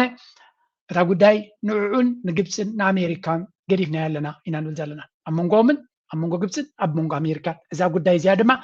ንኤርትራ ኣዝያ ኣገዳሲት እያ ለንቀነ ብዛዕባ ባሕርና ዝበሎ ግብፃውያን ሪኦሞን ሰሚዖሞን ኣለዉ ብዛዕባ ባሕርና ኤርትራ ዝብሎ ዘሎ እንደራ ኩሉ ሰብ ሪእዎ ኣሎ ንዓና እታ እንኮነ እታ ጉዳይ እትያ ናብ ዋሽንግተን ፖስት ክደፍኣልና ዝኽእል ነታ ኣጀንዳ ግብፂ ዝበሃል እዩ ስዑድያ ዝበሃል እዩ ምክንያቱ ንሕና ኣብ ዋሽንግተን ዘለና ፅልዋ ድሩት ስለ ዝኾነ ንዓና ከኣምን ዝደሊ ዋይት ሃውስ ስለዘየለ ወይ ዋላ ዶናልድ ትራምፕ እንተኾነ ክሳብ ሕጂ ዝኾነ ነገር ድራና ኣለ የብልና ጀካቲ ኢንቴንሽንስ ወይ ከዓ ምስ ኤርትራ ዝኾነ ክገብር እየ ዝበሎ ዳ እምበር ነቲ ኣጀንዳታት ናቱ ክሳዕ ክንደይ ከቢድ ከም ዘሎ እቲ ቀንዲ ኣገዳሲ ግን ኣገይን ኤርትራ ኣብዚ ቻነለይ ብዙሕ ግዜ ከም እትብልዎ ኣብ እዚ መፆ ክንርኢ ከለና ኤርትራ እንታይ እዮም ዝብሉ ንሕና ከዓ ኣምላኽ ኣለና እዮም ዝብሉ ሓቅኹም ካብ ሓይሊ ሃምበሎት ሓይሊ ፀሎት ዝበሃል እውን ኣሎ እዚ ሓቂ ምዃኑ ብምንታይ ትፈልጥ ሕጂ ኣርእስቲ ክንቅይር ኢና ኣበይ ክንቅይር ኢና ለስጎት ሱዳን ኣብ ሱዳን ዘሎ ኩነታት እመ ክንርኢ ንሱ ዝያዳ መብርሂ ክበና እዩ ኣብ ሱዳን ለንቀነ እንታይ ኣጋጢሙ ኣሎ let's just start with this one ምክንያቱ እቲ ኩነታት ባዕሉ ከብርሃልና ስለ ዝኽእል development in the Sudanese, in the course of the Sudanese conflict. We have been following this closely since yesterday. We spoke with several sources from the ground in South Kordofan, specifically from the units that was about to enter Kadugli, the capital of South Kordofan. They told us that they are only a couple of kilometers away from entering the city. However, ከም ትሪእዎ ዘለኹም ሰራዊት ሱዳን ነቲ ከተማ ካዱግሊ ዝበሃል ናይ ኮርዶፋን ከም ዝተቆፃፀራ እዩ ዝንገር ዘሎ እዚ ከዓ ሓደ ዓብይ ማይልስቶንን ሓደ ኣዝዩ ኣገዳሲ ውፅኢታዊ ስራሕ ምዃኑን እዩ ዝንገር ዘሎ ሕጂ ከም ንሪኦ ዘለና The Sudanese army said it broke a years-long siege on the city of Kadugli on Tuesday. That could potentially give tens of thousands of people a reprieve from famine and may also signal a shift in the war's momentum. The conflict between the Sudanese army and the paramilitary Rapid Support Forces, or RSF, broke out in April. ስለዚህ እንታይ ኢና ንርኢ ዘለና ሰራዊት ናይ ሱዳን ነቲ ንነዊሕ ዓመታት ንክልተ ዓመት ልዕሊ እውን ክቋፀሮ ዘይከኣለ ዝነበረ ከተማ ናይ ርእሲ ከተማ ናይቲ ኮርዶፋን ዝበሃል ሳውስ ኮርዶፋን ይመስለኒ ናቱ ርእሲ ከተማ ክቋፀር ኪልሎ እዚ ድማ ዓብይ ኣገዳሲ ዝኾነ ለውጥን ዓወትን እዩ ሰራዊት ናይ ሱዳን ድማ ዘለዎ ሞራላዊ ምንቅስቃሳት ናይ ብሓቂ ብቕልጡፍ ኣብ ዝኸደሉ ዘሎ ተስፋ ዝህብ ኩነታት ሰራዊት ሱዳን ተፈጢሩሉ ኣሎ እዚ ድማ ከም ትሪእዎ ዘለኹም ጀነራል አልቡርሃን ነቲ ኩነታት እቲ ብኩሉ መንገዲ ዝገልጽ ዘሎ ነዚ ሰራዊት ናይ ሱዳን ብእንግሊሽ ቀይሮማ ነይሮም ነዛ ዘረባ እስከ ተረኺበ ከሪእኩሜ ብሓቂ ኣገዳሲ ዘረባ ተዛሪቡ ነይሩ ኣብዚ እስከ ንስማዕ ኣብዚ In Jenaina, in Tina, and in all other places. The army will reach them. The armed forces will reach them. The armed forces are backed by the Sudanese people and by every believer because the Sudanese have a cause. They are defending their survival and existence. They are defending their right to protect themselves and their country. كم تريد لهم سراويتنا السودان مسؤولون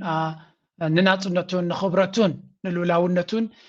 يزق على زلو سلازي اتقال سناتو حيال زخونه مسرتن علامان زلو وسلو زخونه نعلاما زق على دما غزي كوسد يخلنبر نكعوت زلو تخلو كل غزي لعلي غزي حتى يكون زغل سلازي نقدس علاما سلازق على زلو كعوت نري لنا اتي ار اس اف فصيمو زبال زلو غبنا دما مجلس يركبونيو حدا فلوي لوخ قب نروي اتيو ابت كنتات زرايو اب علم زي الرز لوي زي تزربلو سقاين شجرن كم زغاطمه يزغلص كاب افون سمعينا اتي ابزي امارات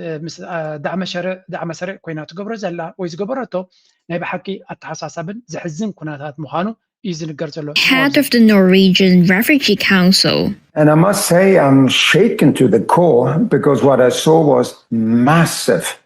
unchecked suffering and a complete lack of the international community in responding commensurate to this, which is the biggest and worst conflict zone and the largest starvation crisis. ስለዚህ ናይ ብሓቂ እቲ ዝኸፈ ምዃኑ ዝንገር ሽግርን ስቃይን ከም ዝረኣየ ዝነግር ዘሎ ናይ ብሓቂ ኣዝዩ ከም ዝሓዘነን ብኡ ደረጃ ትመጠን ናይቲ ጥሜት ይኹን ስቃይ ይኹን ኣብዚ ቦታ እዚ ኣብዚ ግፍኢ ኣብዚ ሱዳን ዘጋጥም ዘሎ ብደረጃ ዓለም ክንዱ ዝኣክል ንሱ ዝመጣጠን ኣፍልጦ ዝረኸበ ይኮነን ይብላ ኣሎ ስለዚ ናይ ብሓቂ ዓብይ ድራማ ዝግበር ከም ዘሎን ኩሉ እዚ ዝግበር ዘሎ ድማ ብመን ተገይሩ እንተሪኢልኩም ኣገይን ብናይ ኢማራት ሽፋን ዝተገበረ እዩ ስለምንታይ ለንቀነ እዚ ዓወታት ናይ ሰራዊት ሱዳን ንሪኦ ፀናሕና እዚ ዓወታት እዚ ንኢማራትን ዓመሰርኢን ኣፀቢቑ ስለ ዘሕዘኖም ሚድያ ናይ ኢማራት እንታይ ክገብር ፈቲኑ ኣሎ ክልተ ገይም ኢማራት ክልተ ፀወታ ክፃወት ጀሚራ ከም ዘላ እዩ ዝንገር ሓደ እቲ ፀወታ ከም ትሪእዎ ዘለኹም ቅልጡፍ ዝኾነ ሽምግልና ክህሉ ከም ዘለዎ እዮም ዛረቡ ዘለዉ ስለዚ ነቲ ኣካይዳ ናቶም ስለ ዝሪኦ ዘሎ ምስ ኢማራት ዝተሓሓዝ ብኤአይ ጀነሬትድ ፕሮፋይልስ ናይ ኤአይ ጀነራል ቦትስ ኣለዎም ብዙሕ ኣለዎም ኩላቶም ድማ ስእሊ ዘለዎም ሰብ ዘለዎም ዝመስሉ እዮም ኩላቶም ሓደ ዓይነት መልእኽቲ እዮም ዘመሓላልፉ ዘለዉ እቲ ዘመሓላልፍዎ ዘሎ መልእኽቲ ድማ እንታይ ዝብል ቅልጡፍ ዝኾነ ፖለቲካዊ መዕለቢ ክግበረሉ ኣሎ ብወታደራዊ ኩነታት ጥራይ ክፍታሕ ዝኽእል ኣይኮነን እዚ ከዓ ቅድሚ ሕጂ ኩሉ ግዜ ዝጥቀሙሉ እዮም ንሶም ክሰዓሩ ከለዉ ከምዚ ዓይነት this war doesn't just need a change in control, needs a comprehensive political solution. ለዛ ኣብ ዝነበርካ ነርካ ፖለቲካዊ መዕለቢ ክግበረሉ ክኽእል ኣለዎ ዝብል ዘረባ ብብዝሒ ይወፅእ ኣሎ ኩሉ ግዜ ክሰዓሩ ከለዉ ዝጥቀምሉ ታክቲክ ምዃኑ እዩ ካልእ ንሱዳናውያን በቲ ሓደ ከም ዝደምዩን ከም ዝሳቀዩን ክገብርዎም ከለዉ ብግምጣሉ ድማ እንታይ ይገብሩ ኣለዉ ናይ ብሓቂ ዘገርም ኩነታት ኢና ንርኢ ዘለና ብግምጣሉ ድማ ኣብ ኣሜሪካ ኣብ ዋሽንግተን ዲሲ ሓደ ፋንድሬዘር ገይሮም ንረድኤት ንሱዳን ንምድሓን ተባሂሉ ከም ትሪእዎ ዘለኹም ዩኤኢ ፕሌጅስ 500 ሚልዮን ንሱዳን ሂማኒታርያን ኤድ ሰብኣዊ ሓገዝ ንሱዳን ኢሎም ኣብ ውሽጢ ሓደ ሶምን ሓደ ፋንድሬዘር ኣፀዊዖም ንልኩም ኩላቶም ቶም ናይ ኣፍሪካ ናይ ስቴት ዲፓርትመንት ከምኡውን ናይ ሲኒየር ኣድቫይዘር ናይ ኣፍሪካን ናይ ሃገራት ዓረብን መሳድ ፕሎስ ምስ ኢማራት ርክብ ዘለዎ ዝበሃል ንኩላቶም ከምኡ ድማ ነቲ ናይ ዩኤን ንሂማኒታርያን ኤድ ዘሎ ቶም ፍሌቸር ዝበሃል ንኩሎም ዓዲሞም 500 ሚልዮን ክንህብ ኢና ኢሎም ኣለዎ ኣብ ሓፂር ግዜ ዝገበርዎ እዩ ስለዚ እዚ ገንዘብ እዚ ከመይ ጌርካ ነቲ ትገብሮ ዘላ ገበንን ስቃይን بجنزب غير كتحاسبه ايد واشنج بحال بريتيت إلك كتحاسب تفتن شمكا كتتعراري خالي منقد ما نأمريكا نتناي مقراص ناي تخسن قال انت ولد نبرت كدف اي لهم زقبرو زلو يم سلازي بزقلطفه منقدي كدفاع كم زلو زقبر زلو فتناينا نرزلنا برقص اتناي سعوديه ناي قبطي ناي قطر زقبرو زلو دفي دما كاليو سلازي 500 مليون humanitarian aid يبونكم زلو this aid is adds to 4.2 billion in US assistance since 2015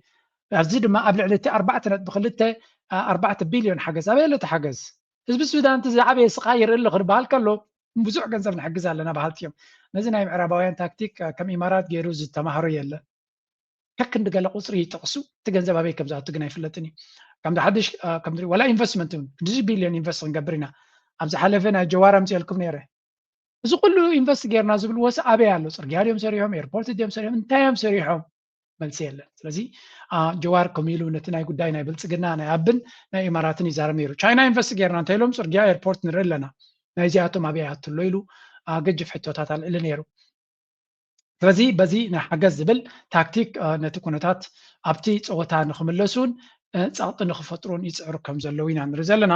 ጉዳይ ናይ ሱዳን ኣገይን ዓቢ ኣዛረብሎ እዚ እቲ ሓደ ክፋል ክኾን ከሎ እቲ ካልኣይ ክፋል ናይ ሱዳን ግን ለንቀነ ተኣረሰፍ ብኩሉ ክሰዓር ስለ ዘይመረፀ ሓድሽ ግንባር ከፊቱ ከም ዘሎ እዩ ዝንገር እዚ ሓድሽ ግንባር ዝበሃል ዘሎ ድማ በየን ይመሲልኩም ሓንቲ ቀሪብኩም የስ ኣብዚ ብሉ ናይል ዝበሃል RSF እቲ እዞም ክልተ ሓይልታት RSF and SPLM-N ዝበሃሉ ክልቲኦም ብሓደ ኮይኖም ስትራቴጂክ ታውን ኦፍ ዳይም ትበሃል ዳይም መንሱር ኢን ሱዳንስ ብሉ ናይል ሪጅን ክቋፀሩ ከም ዝኽኣሉ ስለዚ ዳይቨርሽን ታክቲክ ኣብቲ ኮርዶፋን ይኹን ዳርፉር ይሰዓሩ ስለ ዘለዉ ብኣቢ ዝተሓገዘ ከም ዝኾነ ድማ እዚ ናይ ሱዳን ሓደ ናይ ሱዳን ሓይሊ ገሊጹ ኣሎ ስለዚ ብኢትዮጵያን ብብልጽግናን ዝተሓገዘ ክኸውን ከም ዝኽእል እዚ መጥቃዕቲ እዚ ካብኣቶም ብዝተሰነየ ወይ እውን ኣፅዋር ካብ ውሽጢ ድሮናት እውን ይኹን ናይ ኢማራት ቤዛ ውሽጢ ኢትዮጵያ ካብ ዘሎ ዝተበገሰ እዩ ዝብል ክሲ ኣሎ ስለዚ ብኡ ገይሮም ነቲ ሰራዊት ናይ ሱዳን በዚ መንገዲ ካልእ ግንባር ብምኽፋት ነቲ ናብ ዳርፎር ገፁ ዝቕፅል ዘሎ ሞመንተም ንምስዓር ካልእ ዓይነት ግንባር ከፊቶምሉ ከም ዘለውን እዛ ግንባር እዚኣ ድማ እታ ቀንዲ ኤርትራ እውን ከም ስግኣት እትሪኣ ግንባር ምዃና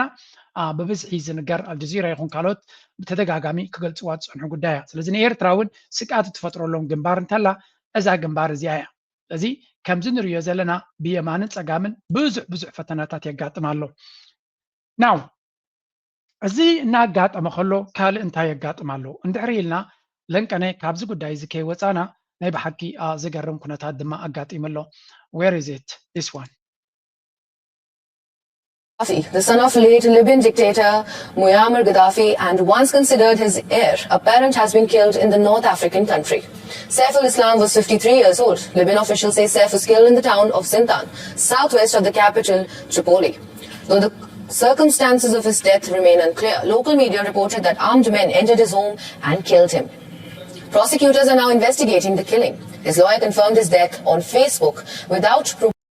እትሪእዎ ዘለኹም ወዱ ኒ ሙዓመር ገዳፊ ናይ ሊብያ መራሒ ዝነበረ ወዱ ስልጣን ናይ ኣቦ ክርከብ ዝበሃል ዝነበረ ሰይፍ አልእስላም ዝበሃል ብሕማቕ መንገዲ ከም ዝተቐተለ ይንገር ኣሎ ስለዚ እዚ ቀታተላ እዚ እውን ኣብዚ ቀረባ ብዝወፁ ዘሎ ሓበሬታ ክንሪኦ ከለና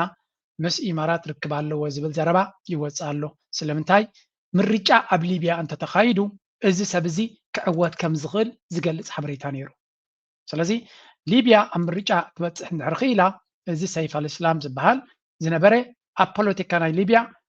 ኣብቲ ምርጫ ክዕወት ዝኽእል ሰብ ምዃኑ እዩ ዝንገር ዘሎ ናይ ብሓቂ ዘሕዝን ፍጻሜ እናበሉ ክገልፅዎ ድማ ተረኣዩ ምክንያቱ ገዳፊ ተሃገሩ ዓንያ ጥራይ ደይኮነት ነቲ እንወት ናይ ተሃገሩ ሰርቫይቭ ክገብር ዝኽኣለ ሓደ ካብቶም ብዙሓት ደቂ ናይ ገዳፊ ነቲ ቃልሲ ድማ ክሳብ መወዳእታ ዝቃለ ዝነበረ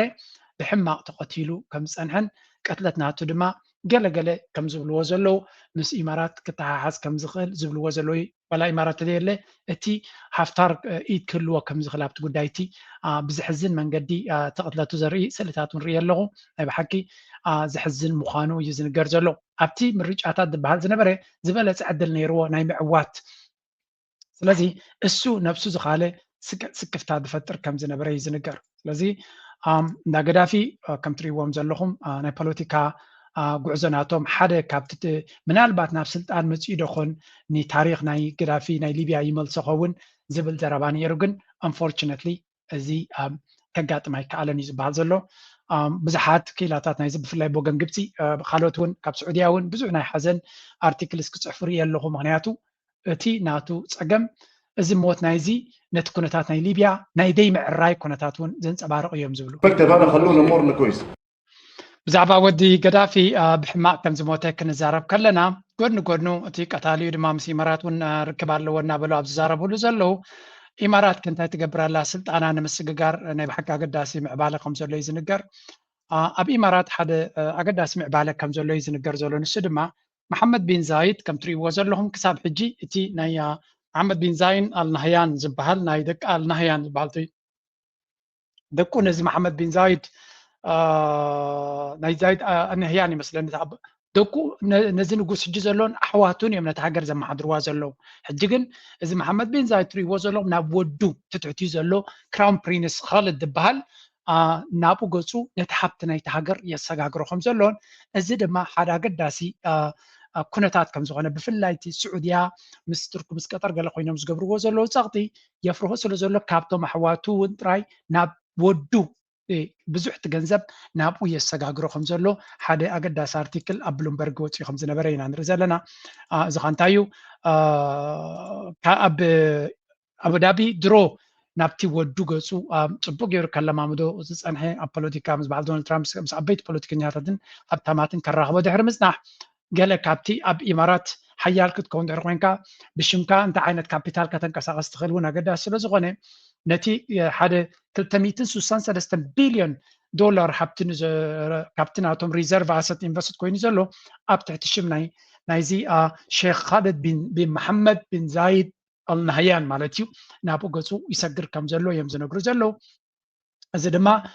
ብዙሕ ካፒታል ኣብ ኢዱ እንተኣትዩ ወሳነ ንሱ ክኸውን እዩ ዝኾነ ብዛዕባ ኢማራት ክዛረብ ዝኽእል ድማ ብቐጥታ ምስኡ ክዘራረብ ከም ዘለዎን ቀዳማይ ተወካሊ ክኸውን ከም ዘለዎ እዚ ቀደም በቲ ሼክ ጣሁን ዝበሃል ዝነበረ ሓዉ ነዚ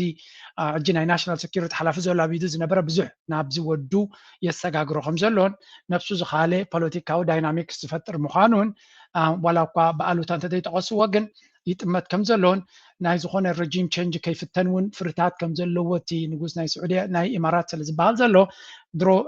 ቦትኡ ንምውሓስ ካብ ኣሕዋቱ ዝያዳ ናብ ወዱ ከሰጋግሮ ይመርፅ ከም ዘሎ እዩ ዝንገር ዘሎ እዚ እውን ነፍሱ ዝኻለ ኩነታት እዩ ካብዚ ውፅእ ኢልና ሓደ ኣገዳሲ ምዕባለ ኣብ ማእከላይ ምብራቅ ኣጋጢሙ ኣሎ Tayyip Erdogan is on a two-day visit to Saudi Arabia and Egypt. He's set to discuss regional issues, including developments in Gaza and Iran. Erdogan has arrived in Riyadh, his first visit to the kingdom in more than 2 years. He's scheduled to meet Saudi Crown Prince Mohammed bin Salman. The president is accompanied by Foreign Minister Hakan. ከም ትሪእዎ ዘለኹም ሚኒስትር ጉዳያት ፕሬዚደንት ናይ ቱርኪ ናብ ስዑድያ ዝኣተወሉ ፍሉይ ኣቀባብላ ከም ዝተገበረሉን ፕሬዚደንት ኤርዶዋንን መሐመድ ቢን ሰልማንን ቀጥታዊ ርክብ ከም ዘካየዱን ፕሬዚደንት ናይ ቱርክ ድማ ካብዚ ተበጊሱ ቀጥታ ናብ ግብፂ ከም ዝኸደን ናብ ግብፂ ከም ዝኣተወን ፍሉይ ኣቀባብላ ከም ዝተገበረሉን እዩ ዝንገር ዘሎ ስለዚ እዚ ርክብ እዚ ናብ ጭቡጥነት ገፁ ይሰግር ከም ዘሎ እዮም ዝነግሩ ዘሎ ብዙሓት እንታይ ማለት እዩ እዚ ሓደ ካብቲ ኣገዳሲ ምዕባለ ዝበሃል ዘሎ ኣብ መንጎ እዞም እስላማዊ ኔቶ ዝብልዎ ዝያዳ ኣብ መንጎ ቱርክን ፓኪስታንን ዓብይ ወታደራውን ቁጠባውን ምትእስሳር ከም ዘሎ ወላ እውን ኣብ ወታደራዊ ሽርክነት ዕምቆት ኣለዎም ስዑድያ ድማ ኔቶ ዝመስል ዝምድና ምስ ፓኪስታን ገይራ ከም ዘላን ስለዚ ፓኪስታን ስዑድያ ቱርክ ብሓደ ኮይኖም ሓደ ኣገዳሲ ወታደራውን ቁጠባውን ፖለቲካውን ኪዳን ከቆሙ ዝያዳ ግን ወታደራዊ ከምዚ ናይ ኔቶ ኣካይዳ ዘለዎ ክገብሩ ከም ዝኽእሉ ግብፂ እውን ድሌት ከም ዘለዋ ድሕሪ እዚ ምብፃሕ ናይ ናብ ስዑድያ እሞ ምስ መሐመድ ቢን ሳልማን ምርኻቡ ድሮ ሕጂ ኣብ ካይሮ ኣትዩ ምስ ፕሬዚደንት ዓብደልፋታሕ አልሲሲ እውን ከም ዝተራኸበ ዝገልፅ ቪድዮታት ወፂኡ ኣሎ ስለዚ ኣጋይን እዚ ንሪኦ ዘለና ግዝያዊ ውዕውዕ ዝኾነ ምንቅስቃስ ጥራይ ዘይኮነ ንነዊሕ ዝጠመተ عابي متأسسار زفتر زلو كنتات يكايد كم زلو يمزنو زلو سعودية دما بتزل على كبري نزي بريزنسي أردوان تقبلاتو كم زلو يزنقر تي تكاربت كمان نسون بعلو تي بروتوكول نتي زلو أت أمام تانا تي دبلوماسي زقول لحي يوم زبلو بزحات سزي زركب زي أقداس كم زخونة بزحات يوم زنقر زلو أمون غزين كلتا أقداس إسلاميين هقرات ፖለቲካውን ወታደራውን ቁጠባውን ጭዋዳ ዘለዎን ኮላይ ቴክኖሎጂ ነዚኦም ክልቲኦም ዳር ሓዊስካ ብዙሕ ኣድማዕ ስራሕ ክስራሕ ከም ዝኽእል ነቲ ፀገማት ናይ ማእከላይ ምብራቕ ኣብ መፍታሕ ድማ ዓብ ግደ ክህልዎ ከም ዝኽእል ልዕሊ ኩሉ እውን ንእስራኤል ቻለንጅ ክገብር ዝኽእል ፓወር እውን ይብልዎ ካብኡ ቀፂሉ ድማ ኤርዶዋን ናብ ግብፂ ምስ ፕሬዚደንት አልሲሲ እውን ከም ዝተራኸበ ቅድሚ ሕጂ ኣብ ዝሃብክኹም ፀብፃብ ኣብ መንጎ ቱርክን ግብፅን ርክብ ንከይካየድ ኢማራት ን10 ዓመት ዝኸውን ሰሪሓ ኤልሲሲ ኣብ ስልጣን ካብ ዝመፅእ ብፍፁም ምስ ቱርክ ከም ዘይራኸብ ክትገብሮ ከም ፀንሐት እዩ ዝንገር በቲ ዘለዋ ፅልዋ ስለምንታይ ከ ንቱርክ ትፈርሆ ምክንያቱ ነቲ ዝተዓለወ ካብ ስልጣኑ ዝተዓለየ ህዝቢ ዝመረፆ መሓመድ ሞርሲ ቱርክ ትድግፎ ስለ ዝነበረት ካብ ስልጣኑ ብምጭዋዩ ቱርክ ኣዝያ ከም ዝተቆጥዐትን ብኡ ገይራ ድማ ኤልሲሲ ክመፅእ ከሎ ብደገፍ ናይ ኢማራት ስለ ዝመፀ ጠቕላላ ምስ ቱርኪ ሕለፍያ ዝኾነት ዝምድና ነይርዎም ድሓር ክርእይዎ ከለዉ ግን ኣጀንዳ ናይ ኢማራት ከም ዝነበረ ምስ ፈለጡ ምስ ቱርኪ ቅድሚ ዓመት ኣቢሎም ድም ዝጀመርዎ ዝምድና መበል ሳልሳይ ግዜኦም ገለ ይራኸብሎ ስለዚ ኣብ መንጎ ክልቲኦም ዘሎ ዝምድና ድማ ንሱዳን ኣገዳሲ እዩ ንሶማልያ ኣገዳሲ እዩ ንቀይሕ ባሕሪ ኣገዳሲ እዩ ንኤርትራ እንኮላ ኣገዳሲ እዩ ምክንያቱ ግብፂ ገለ ካብቶም ቀረባ ሽርክ መሻርክትናን ንጉዳይ ናይ ኤርትራ ድማ ብቀረባ ዝትንክፋ ከም ምዃኑ ዝስምዓ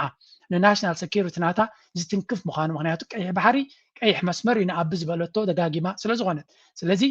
እዚ ኣብ መንጎ ግብፅን ቱርክን ዝመፅእ ዘሎ ዝምድና ንኤርትራ ዲፕሎማሲ ምስ ቱርክ ክትገብር ድሕሪ ኮይና ዝቀረበ ኣብ ደገ ከም ዘለዋ ኤምባሲ ናይ ስዑዲ ናይ ቱርክ ኣብ ኤርትራ እውን ገለ ካብቶም ኣክቲቭ ዝኾኑ ብዙሕ ምንቅስቃሳት ኣብ ኤርትራ ዝገብር ምዃኑ ርኢ ኣለኹ ስለዚ ዋላ እኳ ብቐጥታ ርክባት ናይተን ሃገራት ዘይተገበረ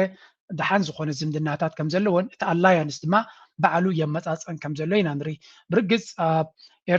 ቱርኪ ምስ እስራኤል ዘለዎ ምትፍናን ርያ ኤርትራ ቀጥታ ምስ ቱርኪ ምግባር ኣብ ዓይኒ እስራኤልን ካልእን ከይተኣትውን ክገብራ ስለ ዝኽእል ጥንቃቐ ዘለዎ መንገዲ ይኽተሉ ምኽላዎም ፅቡቅ ግን እስራኤል ካብ ኩሉ ግዜ ንዓና ክትብድለና እምበር ፅቡቅ ክትገብረና እውን ፈቲና ስለ ዘይትፈልጥ ንሱ እውን ምናልባት ሸለል ክበሃል ይኽእል እዚ ዝግበር ዘሎ ርክብ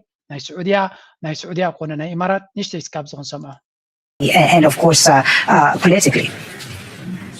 Well, first, thank you very much for having me. I very much agree with what was said earlier. I would say that this is a visit that comes against the backdrop of a lot of tensions, but also that's been in the work for some time. And in the past few years, I would say there was a gradual improvement of relations. I think both Saudi Arabia and Turkey realize that. I think that there's a multipolarization of the world order that's taking place, and I think they're better off working with each other. ስለዚ ከም ንሪኦ ዘለና እዚ ውድእ ዝርከብ እዚ ኣዝዩ ኣገዳሲ ከም ምዃኑ መጠን ንነዊሕ እዋን ክስራሓሉ ዝነበረ ምዝ ሕጂ ዘሎ ኩነታት ድማ ኣብ ዝሰለጠ መንገዲ ንክሰልጥ ዳተገይሩ እምበር ንነዊሕ እዋን ክስራሓሉ ዝፀንሐን ኣብ ንክልትየን ሃገራት ድማ ምዝሓድሽ መድረክ ናይ ዓለምና ኣዝዩ ኣገዳሲ ከም ምዃኑ እዩ ዝነግር ዘሎ ስለዚ ስዑድያ እታ ኤርትራ ብርግፅ ኣብ ቆላሕታ ናይ ስዑድያ ዘላ ምዃናን ስዑድያ ፕሬዚደንት ኢሳያስ ክገልፃ ከለዉ ኣብዚ ዞባና ዝለዓለ ፅልዋ ክፃወት ዘለዋ እያ ምክንያቱ ቀይ ባሕሪ ክንዛረብ ከለና ዝዓበየ ክፋል ናይ ቀይ ባሕሪ እቲ ቋፀርን ኣብዚ ሪጅን እዚ ድማ ዶናልድ ትራምፕ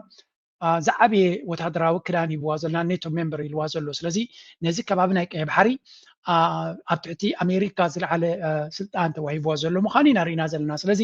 ኤርትራ ምስ ስዑድያን ምስ ግብፅን ፅቡቅ ዝምድና ስለ ዘለና እዚ ንሪኦ ዘለና ምንቅስቃሳት ንኤርትራ ዘርብሕ እዩ ልዕሊ ኤርትራ ግን ዝያዳ ኤርትራ ነፍሳ ዝኻለት ሃገር ስለ ዝኾነት ንሱዳን ዝያዳ ዘርብሕ ኩነታት እዩ ንሶማልያ ዘርብሕ ምዃኑ ድሮ መግለፂ ወፂኡ ኣሎ ኣብዚ ጉዳይ እዚ ክልቲኦም ተረኺቦም ሓንቲ መግለፂ ከም ዝሃቡ ዝገልፅ ሓበሬታ ርኢ ኣለኹ እሱ ድማ እስራኤል ንሶማሊላንድ ዝሃበቶ ኣፍልጦ ብተሪር ክልቲኦም ወገናት ከም ዝነፀግዎ ደጊሞም ሓበራዊ መግለፂ ኣብ ዘውፅሉ ነቲ ናይ ሶማሊላንድ ኣፍልጦ እስራኤል ዝሃበቶ ከም ዝነፀግዎን ኣብ ኩሉ እቲ ናይ ዞባዊ ኩነታት ድማ ብሓባር ክሰርዑ ምክንያቱ ኣብ ጉዳይ ናይ ሶማል ቱርኪ ዓብ ፅልዋ ኣለዋ ስዑድያ ድማ ኣብቲ ጌም ሕጂ ሞር ካብ ቀደሙ ነይርዋ ሕጂ ግን ዝለዓለ ክትፃወት ትኽእልን ምስ ሶማል ድማ ናይ ሴኪሪቲ ዲል ክትገብር ከም ትኽእል እውን ዝንገር ስለ ዘሎ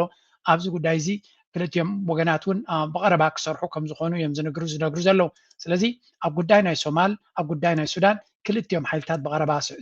ስለ ክሰርሑ ዝኽእሉ ነዘን ሃገራት እዚኣተን ዓቢ ሓገዝ ዓቢ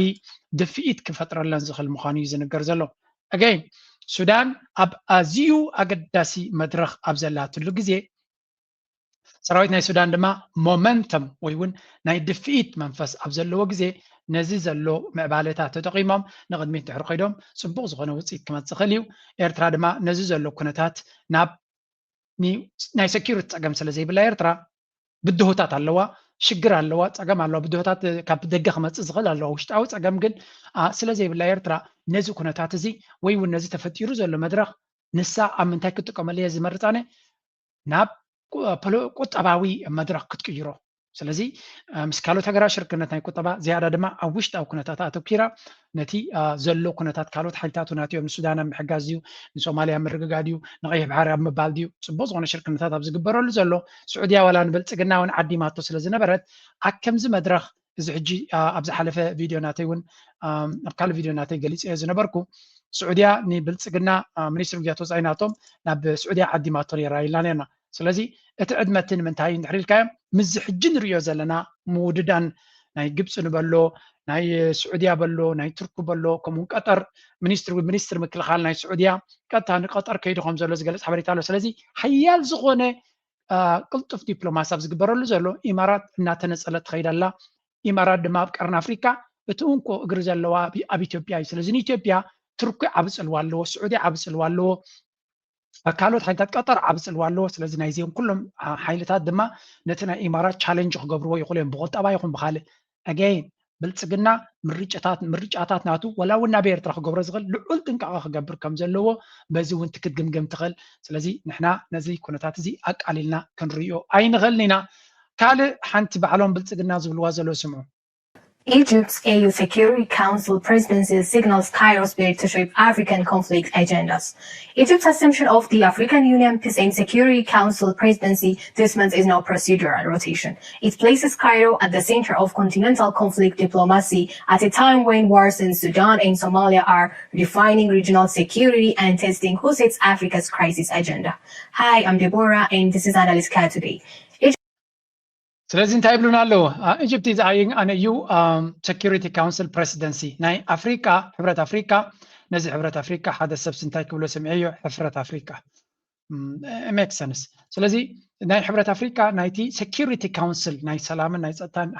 ፕሬሲደንት ናቱ ንክትከውን ኣብ ትፅዕረሉ ዘላ ኣብ ኣገዳሲ መድረኽ ከም ዘለና እያ ትነግር ዘላ ስለዚ ግብፂ ኣብዚ እውን ተተዓዊታ ኤርትራ ዓብይ ኣድቫንቴጅ ክትረክብ ትኽእል እያ ምክንያቱ ነዚ ናይ ሰላምን ናይ ፀጥታን ዝብል ብልፅግና ንዑ ማኒፑሌት እናገበረ ዝፃወቶ ነዚ ሕብረት ኣፍሪካ ማኒፑሌት እናገበረ ዝፃወቶ ኩነታት ኣብ ግምት ኢኻ ግብፂ ኣብቲ ቦታቲ ዝኣክል ቦታ ክሕዙ ከለዉ ኣብ ጉዳይ ናይ ሱዳን በሎ ኣብ ጉዳይ ናይ ሶማልያ በሎ ኣብ ጉዳይ ናይ ኤርትራ ከምኡውን ኣብ ጉዳይ ናይ ገርድን ገለመለን ኣብ መንጎ ክልቲኦም ዘሎ ኩነታት ንኤርትራ ዓብ ረብሓ ክህልዎ ዝኽእል እዩ ሬላቲቭሊ ስፒኪንግ ካብ ንብልፅግና ንኢትዮጵያ ጥራይ ዝግደፍ ግብፂ ኣብቲ ማእከል እቲ ክትኣቱ ከላ እውን ንኤርትራ ወላ እውን ፅቡቅ እንተዘይረኸብና እቲ ዳሜጅስ ክፍጠር ዝኽእል ብመንፅር እናጎደለ እናሓመቐ ክኸይድ ስለ ዝኽእል ስለዚ again this is also another important development ናይዚ ኩሉ ንሪኦ ዘለና ምስቲ ዶናልድ ትራምፕ ሽምግልና ኣብ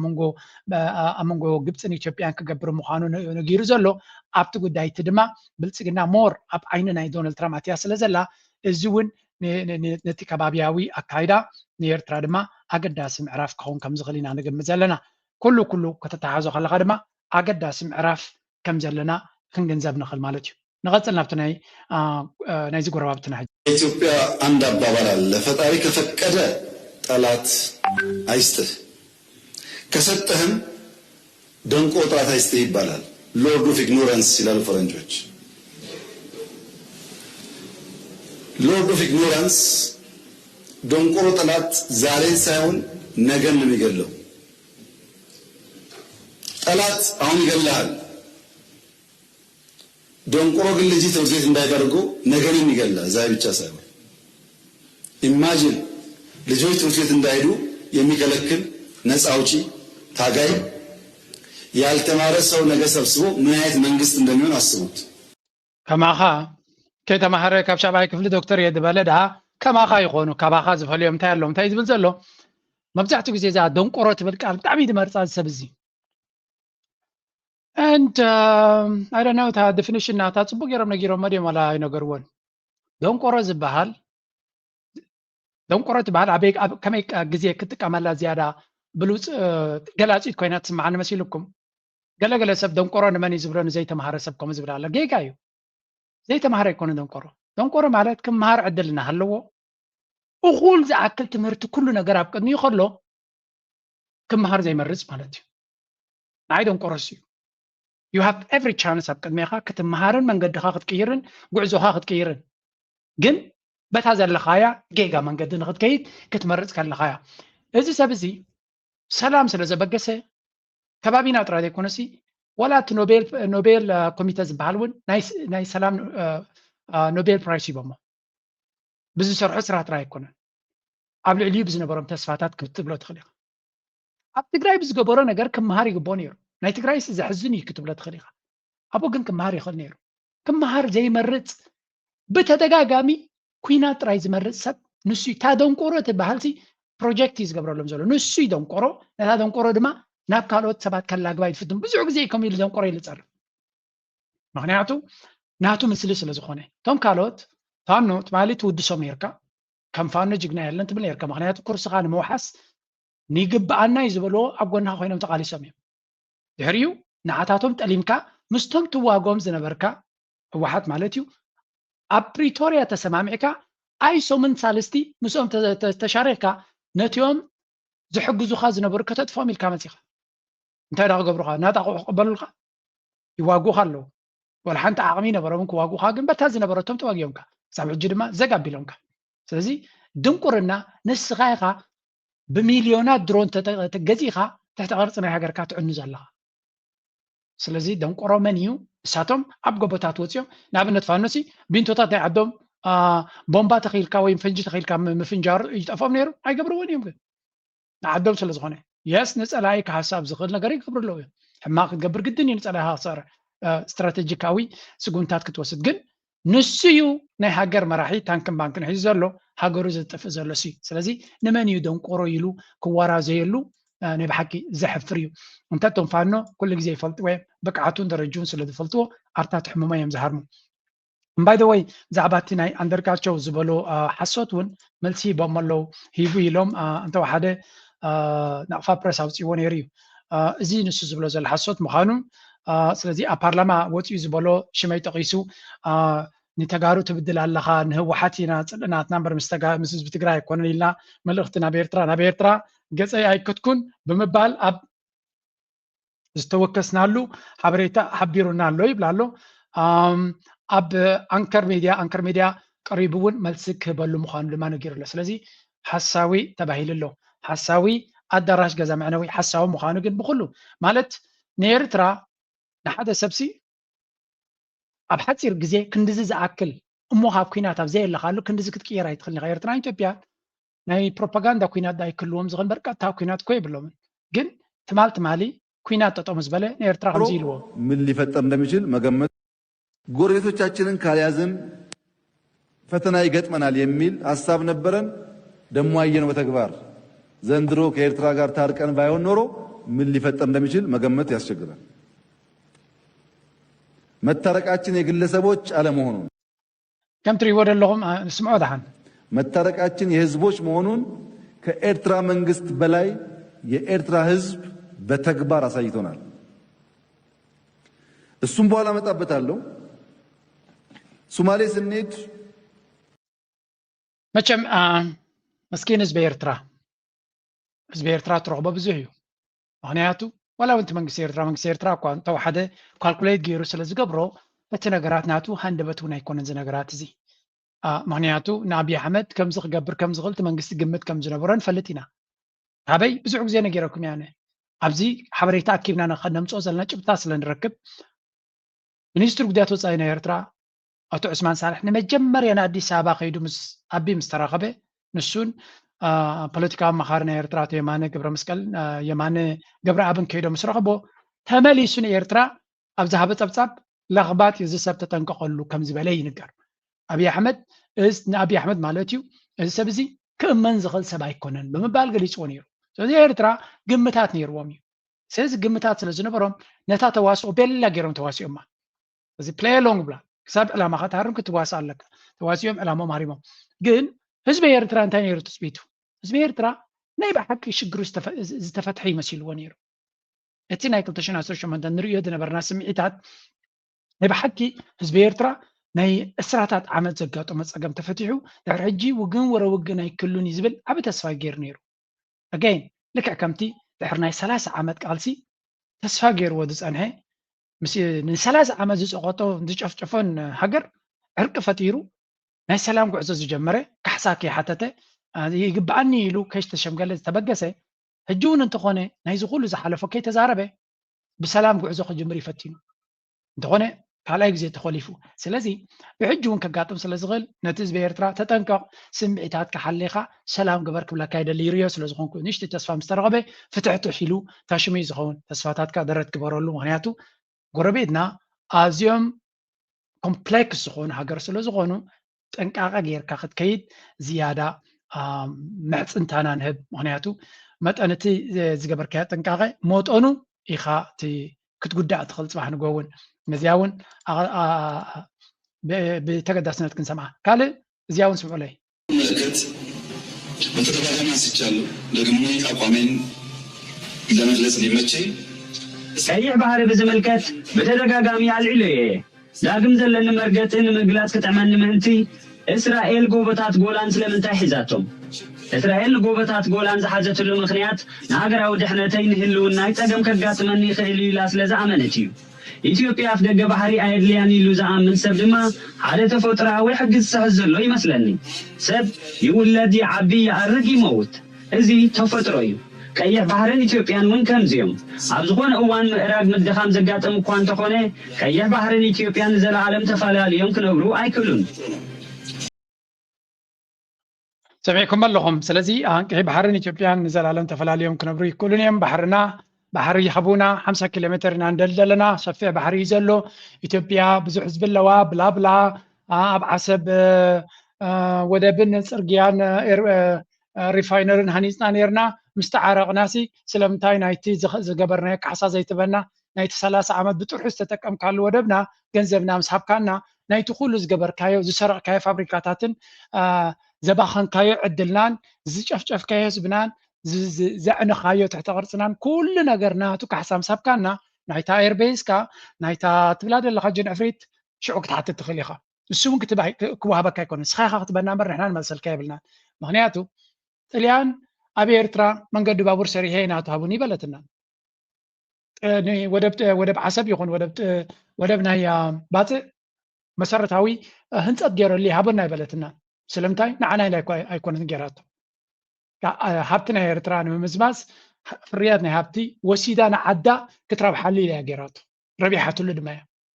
ወላ እኳ ከምቲ ዝድለን ተዘይረብሓት ጥልያ ምክንያቱ ትሕቲ ቅርፂ ዝገበረቶ ዝያዳ ንክትረብሕ ናሓሰበት ከላዩ ሃንደበታዊ ሽግር ኣጋጢምዋ ብዝኾነ እዚ ጉዳይ እዚ ንዝመፅእ ዝወለዶ ንኤርትራውያን እዚ ሕቶ እዚ ኩሉ ግዜ ንኤርትራውያን ዝግደፍ ኮይኑ መንግስቲ ኤርትራ እንታይ ልመሊስ ኣሎ ነዚ ጉዳይ ናይ ብልፅግና ዘረባ ሰሚዑ ቀጥታዊ መልሲ ዝሃቦ እንተሎ እቲ ረሳዕ ዝኾነ መለለይ ታርጋ ናይ ብልፅግና መሊሱ ይቕፅል ኣሎ ቀፃሊ ኣብዚ ዝመፆ ናይ አይ ዶንት ኖ ነቲ ሃውስ ኦፍ ፒፕልስ ገለ ዝብልዎ እውን ኣብቲ ናይ ፌክ ዝኾነ ፓርላማ ዝበሃል መፅኡ ዝገብሮ ዘሎ እዩ as it will be recorded and this is the public domain and this is in the public domain ዝብሉ ንብሎ ዘለና ብተደጋጋሚ ናብ ቅድሚ ህዝቢ ዝተባሃለ ማለት እዩ ብናይ ብልፅግና መራሕቲ ይኹን መራሒ ናይ ብልፅግና ኣብይ ኣሕመድ ከምኡ ናቱ ዓበይቲ ጀነራላት ብተደጋጋሚ ኣብ ልዕሊ ሰራዊት ኤርትራ መንግስቲ ኤርትራ ህዝቢ ኤርትራ ብተደጋጋሚ ዓብ ክብሪ ክቡን ክምጉሱን ክውድስዎም ከሎም ቪድዮታት ነሪአኩም ፀኒሕና ብዙሕ ግዜ ተራእዩ ስለዚ ተግባር ናይ ኤርትራውያን ኣብቲ እዋኑ ተመጉስሎምን ተጣቂዐሎምን ተመስኪርሎምን እዩ ሎሚ ተመሊሱ ንዑ ነቲ ዝመስከሮ ነገርን ሎሚ ተዛረቦምን ባዕሉ እዩ ክፈርዶ ዘለዎ ብምባል መሊሶም ኣለዉ ተርቾይን ኣርሚ ስለዚ the cheap and despicable እዚ ሕሱርን ውርደተኛን ዝኾነ ሓሶት ናይዚ ብልፅግና ፓርቲን ናይቲ መራሕዮምን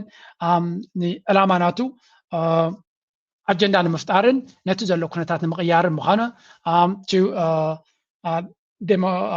and rationalize subsequent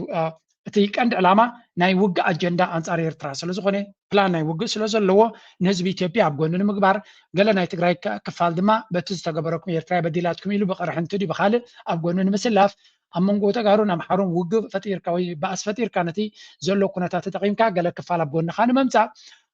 ኩሉ እቲ ዕላማ ድማ መወዳእታ ናይ ኤርትራ ልኡላዊ ባሕሪ ንኽትወስድ ዝግበር ዘሎ ኣጀንዳ ምዃኑ እዩ እዚ ኸኣ ወራር ንምክያድ ምዃኑ ኢንዲድ ናይ ብልጽግና መራሒ ነቲ ጌም ናቱ ነቲ ፕላን ናቱ ከይተረዶ ነጊርና ኣሎ ምክንያቱ እንታይ ኢሎም ኣለዉ in the same speech some analogy with the Golan Heights ንስቲ ናይ ጎላን ኣኽራናት ናይ ጎላን ዝበሎ to justify his reckless and illicit war agenda against Eritrea ስለዚ እስራኤል ናይ ልኡላዊ መሬት ሱርያ ወሪራ ሒዛቶ ዘላ ጎላን ሃይትስ ሒዛ ነራ ኣብ ዘበነ ዶናልድ ቀደም እያ ሒዛቶ ግን ኣብ ዘበነ ዶናልድ ትራምፕ ድማ ብዛዕበየ ከም ትሕዞን ከም ትቋፅሮን ገይርዎም ስለዚ ነዚ ሕጂ ድማ ተወሳኺ ክትቅፅል እውን ትሓስብ ዘላ ንእስራኤል ከም ኣብነት ዝተጠቀመ ናይ ካልእ ልኡላዊ ሃገርን መሬትን ባሕርን ክወርር እሞ ንናተይ ናሽናል ሴኪሪቲ የድልየኒ ክብል ስለዝደለየ እቲ ፕላን ናቱ ድማ ንዓለምና ነጊርዋ ኣሎ ሃየቶም ዘይፈለጥኩምን ክሽፍንሉ ተሓስቡ ዝነበርኩምን ነቲ ጉዳይቲ ብግልፂ ነጊርኩም ኣሎ ካብዚ ዘሎ ጉዳይ ንዓኻትኩም ዝመልከት እዩ እናበለ ሚኒስትሪ ሓበሬታ ኤርትራ ሚኒስትር ሓበሬታ ሃገር ኤርትራ ኣቶ የማነ ገብረ መስቀል ገሊጹ ኣሎ ነዚያ እውን ሸንኮለል ከብልዋ ኣለኹም ብዝኾነ እቲ መግለፂ ምውሃቡ ኸማን ፅቡቕ ነገር እዩ ንሽተይ ክውስኸልኩም ኣብዚ በሆነ ጊዜ መድከም ቢኖርም ቀይ ባህርና ኢትዮጵያ ለዘላለሙ ተነጣጥሎ መኖር አይችሉም። እቲ ንሓቶ ዘለና ድማ ቀቲልና ክንምንዝዕ ኣይኮነን ዝደሊ እንተልዩ ኣብ ኣፍሪካ ዝዓበየ ግድብና ኢትዮጵያ እዩ ብናይ ቢዝነስ ሕጊ ኣብኡ ናይ 15 ወይ 20 ሚእታዊት ብርኪ ወሲድካ ንኢትዮጵያ ኣፍ ደገ ምሃብ ይከኣል እዩ እዚ ከብደኒ እንተይሉ ኣብ ኣፍሪካ ቀዳማይ መገዲ ኣየርና ኢትዮጵያ እዩ ኣብኡ 5 ወይ 10 ሚእታዊት ቢኸውን ዝኽእል ነገር እዩ ምክንያት ክትከላኸል እንተሓሰብካ ብቐፃሊ ምዕጋድ ስለዘይከኣል ናብ ዘየድሊ ነገር ከይተኣትወን ከሎ ብሰላም ብድርድር ክውዳእ ኣለዎ ኢለ ኣኣምን በቀጣይነት ማስቀረት ስለማይቻል ወደማያስፈልግ ነገር ሳይገባ በሰላም በድርድር መጨረስ ተገቢ ነው ብዬ አምናለሁ። ብዝኾነ ከም ንሪኦ ዘለና ናይ ብሓቂ ዝሕዝን መራሒ ምዃኑ ከም ብሓድሽ ተመስኪሩሉ ሓሊፍሎ ገለ ካብቲ ብዛዕባኡ ዝበሃል ዘሎ እስከዚያ ክንሰምዕ ሸጊሩ ገለ ቀኒዩ 23,000 ኮብራ ገለ መለታት እንዳኸፈለ ብዓፋር ክጣፍእ ዝቐነየ ትግራዋይ እውን ብዙሕ ነይሩ ሎሚ ዓንተት መንገዲ ኣየር ምኽፋቱ ስዒቡ ኣብ ባንኪ ዝነበረ ብጭንናቕ ኣብ ሸቐጣት ዘጋጠመ ኣብቲ ናይ ማሕበረ ኢኮኖሚ ፀገማት ዝፈጠረ ኣብቲ ናይ ትግራይ ቁሩብ እውን ርግዓት ዝህብ ዓንፈት ዝህብ ኩነታት ኮይኑ እዩ ከምኡ እውን ምስቲ ናይቲ ኩናት ጉዳይ እውን ሕጂ ስረጊዑ ብጀናዊ ኖርማል ክምለስ እዩ ዝብል እውን ብዙሕ ሰብ ተስፈየሉ እዩ ፅቡቕ ነፋስ ዝነፈሰሉ ዘሎ እዋን ኮይና ኢና ተረኺና ከመይ ሪኢኻ ሃዋህው ናበይ ገፅ የብሎ ኣለዎ ፅቡቅ ብተወሰነ መልክዑ እቲ ሕዚ ትግራይ ዘሎ ኩነታት እዩ ሓደ ምስቲ ኣብ ውግእ ዝቐኒየ ምስቲ ዝነበረ ምንቅስቃስ ከም ህዝቢ ብጣዕሚ ተረቢሹ ፀኒሑ ከምኡ እቲ ኩነታት እውን ኣይፈልጦ ነይሩ ዝነግሮ እውን ኣይነበረን ቅልጡፍ መፅኡ ብተፈላለየ መንገዲ ካብ ነዛረቦ ንሕና ወፃኢ እዚ ዝበሃል ኣይነበረን ካብኡ ቅድሚ ትማሊ ኣለና ከምዚ እዩ ነይሩ anyway ካብዚ ቀፂልና እቲ ጉዳይ ናይ ትግራይ ናበይ ገፁ ክኸይድ እዩ ብገይሩ ዲ ተፈቲሑ ክምለስ ድዩ ብዙሕ ሕቶታት ገዲፍላ ኣብ ዘሎ መቸም ኩነታት ናይ ኢትዮጵያን ናይ ትግራይን ንዓና ብቐጥታ ትፀልወና ኩነታት ኣብ ልዕሊ ምዃኑ እዚ ሓደገኛ መራሒ ናይ ብልፅግና ድማ ንኤርትራ ተረጋጊያ ኣብ ጉዕዞኣ ንኸይትኸይድ ብብዙሕ መንገዲ ዝዕንቅፋ ዘሎ መራሒ ስለ ዝኾነ ንኩሉ እናተዓዘብካ እናተኸታተልካ ዘድሊ ሓበሬታን ምክትታል ምግባር ከድልየና እዩ ነዚ ድማ ብኩሉ ብዝከኣለና መንገዲ ክንከታተሎ ክንፍትን ኢና ናብ ጉዳይ ናይ ኤርትራ ምስ እንሰግር መጀመርያ በቲ ብዙሓት ሼር ዝገብርዎ ዘሎ ክንጅምር ከም ትሪእዎ ዘለኹም ፕሮፌሰር ኣስመሮም ለገሰ ኣብዚ ኣላቲ ሓበሬታ ከርእየኩም ወይረዚት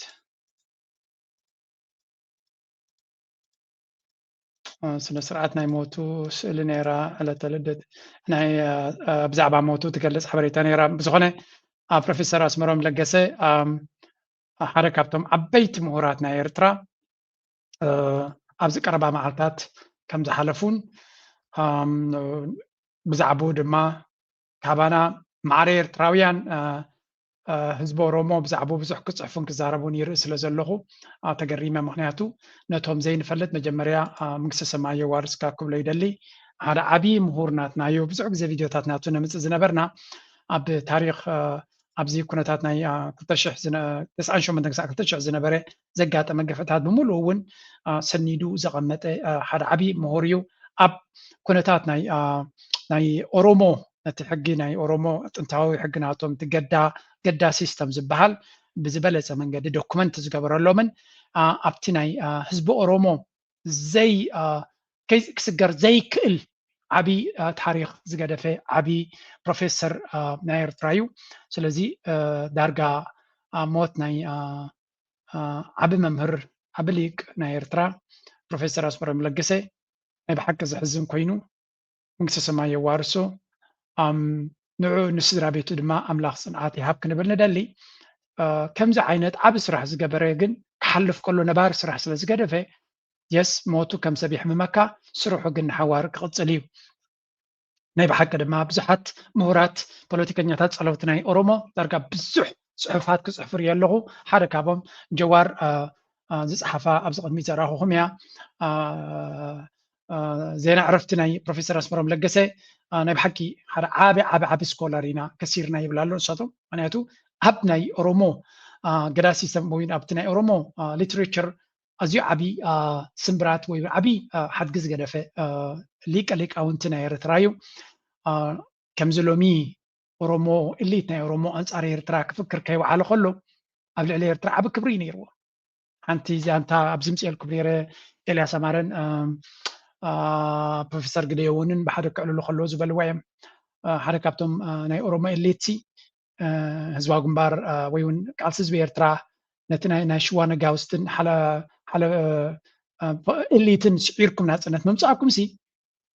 ክሰዓሩ ከም ዝኽእሉ ዘእመንኩምና መዓልቲ ናፅነትኩም ሲ ንዓኹም ጥራይ ዘይኮነ መዓልቲ ናፅነትኩም ንዓና እውን ሓርነት ከም ዝስማዓና ዝገበረ ምባል ዓብ ክብሪ ኣብ ልዕሊ ኤርትራ ኣብቲ ቃልሲ ህዝቢ ኤርትራ ከም ዝነበሮም እዩ ዝንገር ግን ኣብዚኣ ጎረቤትና ሃገር ማዕረ ክንደይ ሓለፋ ክንገብረሎም ፅቡቅ ክንገብር ንኽእል ተሰልቢጦም ኣንፃርና ምምፃእ ኣካል ናይታ ኣብታ 4 ኪሎ ትበሃል መደበር ቤተ መንግስቲ ናቶም ዝተቐብረ ገለ ነገር ኣለዎም ክኸውን ኣለዎ ምክንያቱ ተጋሩ መለስን ካልኦትን ንቃልሲ ህዝቢ ኤርትራ ልዕሊኦም ዝርዳእ ይነበረን ኣብ ጎኒ ኤርትራ ኮይኖም ብዙሕ ተቃሊሶም እዮም ከመይ ኢሎም ተሰልቢጦምና እዚ ዝመፀ ፖለቲካል ስትራክቸር ዝገብርዎ ባህሪ ስለ ዝኾነ ካብቲ ትንተና ወፂና ኣብ ልዕሊ ዜና ዕረፍቲ ፕሮፌሰር ኣስመሮም ለገሰ ዓብ ሓዘን ይስምዓና ይግዳ ዝሕብን ታሪክካ ስለ ዘለዎ ብኡ ንኮርዕ ክንብል ንደሊ ካብዚ ቀፂልና ለንቀነ ሓንቲ ድወፀት ከርየኩም እየ እዛ ቪድዮ እዚኣ ትዝክርዋ ትኾኑ ኢኹም ኣብ ዝሓለፈ እዋን ዝተገበረት ቪድዮ እያ ነይራ እዛ ቪድዮ እዚኣ ብዛዕባ ኤርትራ ካብ ትግበር ከባቢ 9.6 ሚልዮን ሰባት ሪኦም ኣለዉ ብዛዕባ ኤርትራ መፅኡ ዝገበራ ፀላዊ እዩ ኤርትራ ኢንተርነት ዘይብላ ቴክኖሎጂ ዘይብላ ግን ኣዝዩ ምቕሉል ህዝቢ ዘለዎ ሃገር እናበለ እዩ ዝገልፅ ቪድዮ ሪና ነርና ከባቢ 10 ሚልዮን ህዝቢ ሪኦማ ስለዚ ኤርትራ ንቱሪዝም ዝኣክል ኣድቨርታይዝመንት ተገይሩላ ኣሎ ጥራይ እንታይ ክትገብር ኣለዋ ዘድሊ ሕዳሴ ንቱሪዝም ዝበቅዕ ሓደ ኤርትራዊ ቅዱስ ኤርትራዊ ባዕሉ ዝገበሮ ይመስለኒ ማይክሮ ሬኮርድ ዝበሃል ካብ ኤርትራ ዝሰዶ ቪድዮታት ኣለዎ እዛ ህንፃ ከም ትሪእዋ ዘለኹም ኣብ ከባቢ ካቴድራል ዘለያ ቅድሚ ዝኾነ ምግባራ እንታይ ትመስል ነይራ ስኢልዋ ነይሩ ድሕሪኡ ድማ ሰሪሖም ብዓቕሞም ማለት እዩ ነዛ ገዛ ፀጊኖማ ቦያ ለኽዮማ ቦያ ጥራይ እንተተለኸያ እታ ከተማሲ ክንምንታይ ለውጢ ክትገብር ከም ትኽእል ስለ ዘርኢ እየ ዘምፃልኩም ዘለኹ ስለዚ ቤት ሙዚቃ ማይኮ ዝሓቆፈት ቅርሳዊት ህንፃ ድሕሪ ምፅጋና ብምባል ዘውረዶ ኢና ንርኢ ዘለና ለቀደስ እንዳ ጀስት ቦያ ምልካይ ነቲ ኦሪጂናሊቲ ናይቲ ከተማ ክንምንታይ ክመልሶ ከም ዝኽእል ኢና ንርኢ ዘለና ቦያ ጥራይ ምልካይ ስለዚ ነዚ ይፈልጥዎን እዮም ወይ ነዚ ኣይሓስቡልን እዮም ኣይንብል ኢና ዘለና ከምኡ ማለት ኣይኮነን ግን ከም ኤርትራዊ ድማ ሓደ ነገር ርኢኻሲ ገለ ነገር ደይትብል ተኮይንካ ዳ ርእስኻ ንምንታይ ተዋሂብካ ይትሕቶ ኣፍካ ንምንታይ ተዋሂብካ ይትሕቶ ማለት እዚ ነገር እዚ እስኻሲ ዝያዳ ስለ ዝፈለጥካ ዲኻ ትዛረብ ዘለኻ ኣይትበለና ኣነ ስለ ዝረኣኹ እየ ትዛረብ ዘለኹ እቲ ንጉስ ጥራይ እንተሎ ስለምንታይ ጥራይ ኮይኑ ክብል ኣለኒ ዛንታ ትፈልጥዋ ዲኹም ናይ ንጉስ ሓደ ንጉስ ሓደ ጠቢባ ወይ ከዓ ሓደ ለባም ባህላዊ ነይርዎሲ ክዳን ዝበለፀ የብሉሉ ነይሮም ሓደ ካባቶም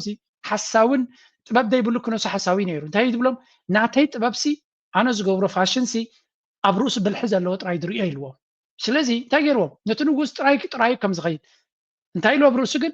ጽቡቕ ክዳን ተኸዲን ካለኻ ነዛ ኣነ ሰሪሐ ዘሎ ክዳን ግን ኣእምሮ እንተለካ ብልሒ እንተለካ ጥራይካ ትሪኦ ኢሉ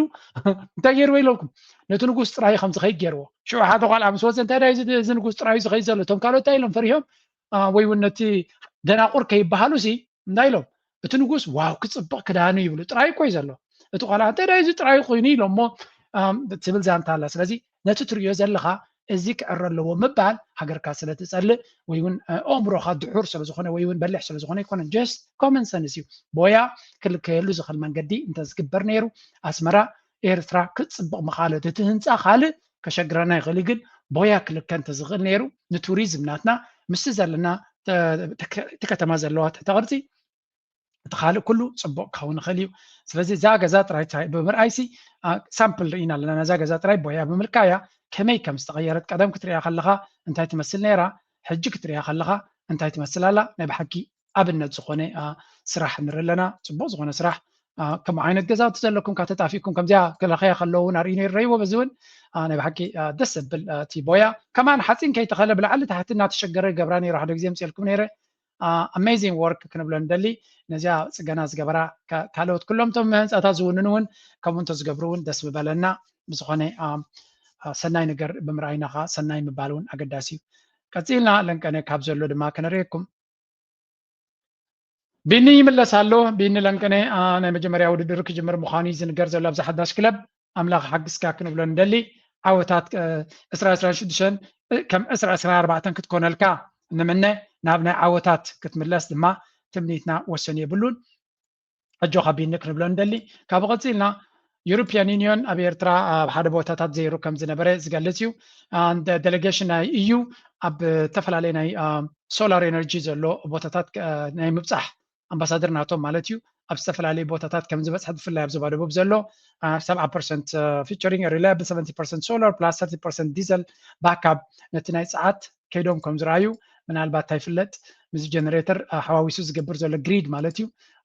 ንዑ ከም ዝተዓዘቡ ኢና ንርኢ ዘለና ኣብቲ ናይ ደቀ ምሓረ ናይ ደቀ ምሓረ ዲ ዋላ ናይ ኣረዛ ዘሎ ኣይደኖ ኣብኡ ከይዶም ከም ዝተዓዘቡ ገለ እንተሓገዙ ፅቡቕ እዩ ገለ እንተዝገብሩካ ተስፋ ንገብር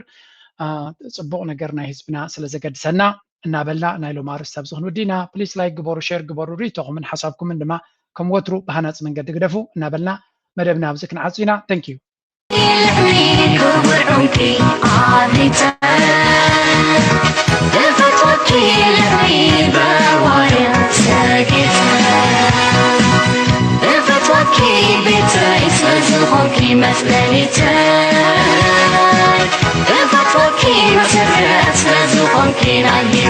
I